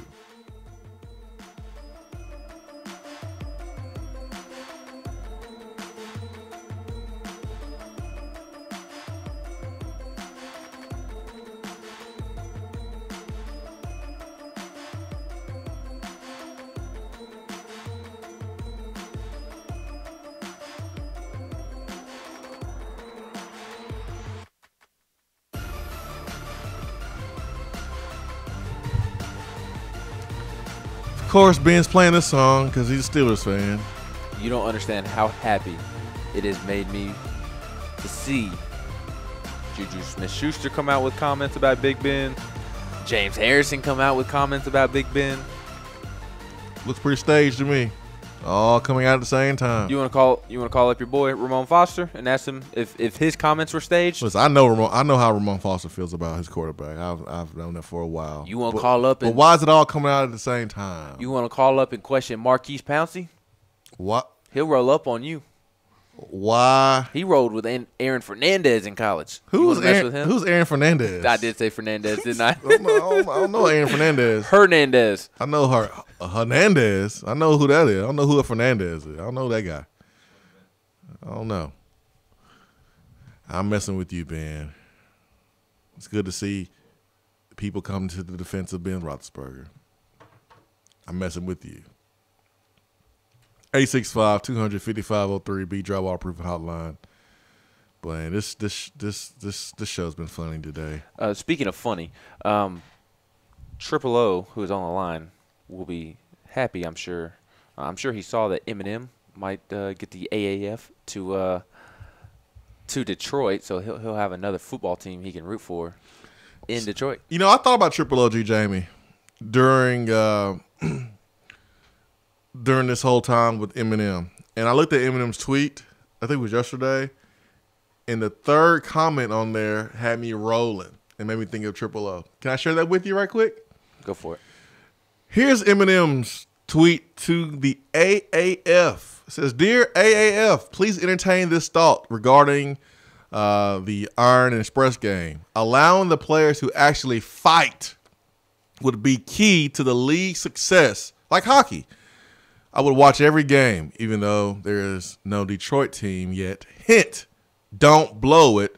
Sincerely, Marshall." And then the CEO of the league says, "Detroit is not a bad idea for a future franchise. Let me know if you want on it." And then the second comment says, "Wouldn't it be in the AAF's best interest to expand to cities without NFL teams?" Third comment says, "Right. So Detroit is a perfect fit." I thought about Triple O because I'm surprised he didn't fly in and destroy this Twitter user here who dogged out the city of Detroit here and the Detroit Lions. Triple O, good morning. I would destroy them if I wasn't suspended on Twitter. Oh, whoa. Put this in reverse, Whoa, Terry. whoa. Bag up, Terry. Put it in reverse, Terry. You are suspended from Twitter, Triple O? Man, I didn't even say nothing controversial. I was like, suspended. Like, what? Y'all acting like, man, people got butthurt, man. People just, people are softer than wet tissue paper, man. That's all I can say. Triple O, the Twitter courts are never wrong. You must have did something really bad. Only thing I told somebody was I called somebody a racist swamp donkey, and then I told somebody else that their mother had options, just saying. That's the only thing I said. Triple O, you can't say that. You can't say that their mother had options. That's not nice. It's not nice, Triple O. It's not nice, sir. Hey, it could have been worse. I could have said much worse. I'm sitting there like thinking, I got suspended for that. Well, dang, I should have went all in. I should have just went instead of 25%. I just should have went the whole 100. I guess so. Are you given like a timetable? Are you like on a 10-day suspension or like indefinite? I mean, what's the timetable? They tell you? Man, they didn't tell me that. They told me to log in, and they don't give me no options to appeal or nothing. I ain't got no appeal option. I'm going to have to come up with a secondary account, man. Do I need to put you in contact with Missouri's PR team to, what's your slogan be? I need some help. I mean, matter of fact, y'all need to start the hashtag free Triple OG Jamie. Y'all need to start the hashtag. Free Triple O. I'm tweeting it out right now. We just talked about Missouri's little slogan they started to try to get the NCAA to. I think it was like "Make It Right." Yeah. There it is. Make it right, Triple O. Do you need us to come up with a "Make It Right" hashtag for you so that way you can get your account reinstated? Yes, make it right. Yeah, just make it right, Triple OG. Yes. I tweeted out "Free Triple OG Jamie" hashtag "Free Triple OG Jamie" and I tagged Twitter support in the tweet. You might get blocked too, Ben. You might get your account shut down. Josh Dobbs isn't in charge of Twitter for aiding and abetting a criminal, a Twitter criminal. I ain't no criminal, man. I'm just a brother trying to do right by the world, man. That's all I am. I got you. But man, I miss y'all, man. So I'll have to find some way how to talk with y'all. You can get on Instagram. You can get on Instagram and slide in Swain's DMs. Man, I don't want to look like no creeper. That's what Packer fans do. You can use Facebook like Ben's grandma. Man, I don't want to go back to the book. And Stokes' grandma. Stokes' grandma love Facebook. My grandma's probably listening right now through Facebook. Mm-hmm. Man, I ain't loved Facebook since 2010. Grandmas be on Facebook. Yeah, they do. Joining the knitting groups. I saw that picture. Why did you hit me up on that picture? Why did you tag me, baby? 50 years or older, you're on Facebook. Yep. For the most part. Yep. Yeah. Yep. If you're planning your 35-year anniversary, you're on Facebook. your grandma on Facebook is kind of like when you are hanging out with your friends at the house and your mom whips out your old baby pictures in front of your friends. So embarrassing. Yeah. We got a couple minutes left in actually a couple seconds. Well, peace out, man. Love y'all. See you. Yeah, the outro music already played. I was just letting Triple O roll. Since he's already Triple O's a Twitter criminal. He's already suppressed on Twitter. I didn't want to suppress him on live air as well. Triple O's a Twitter thug. That's what he is. We need to keep him away from our football players, from our basketball players. Just thug, man. Getting suspended. Triple O's a bad example to the young Twitter users out here in the world. Bad example, Triple O. That's our time for today. The Swain Event's fueled by Dead End BBQ. Hope you have a great day. For Ben McKee, I am Jason Swain. Peace and love. We are out.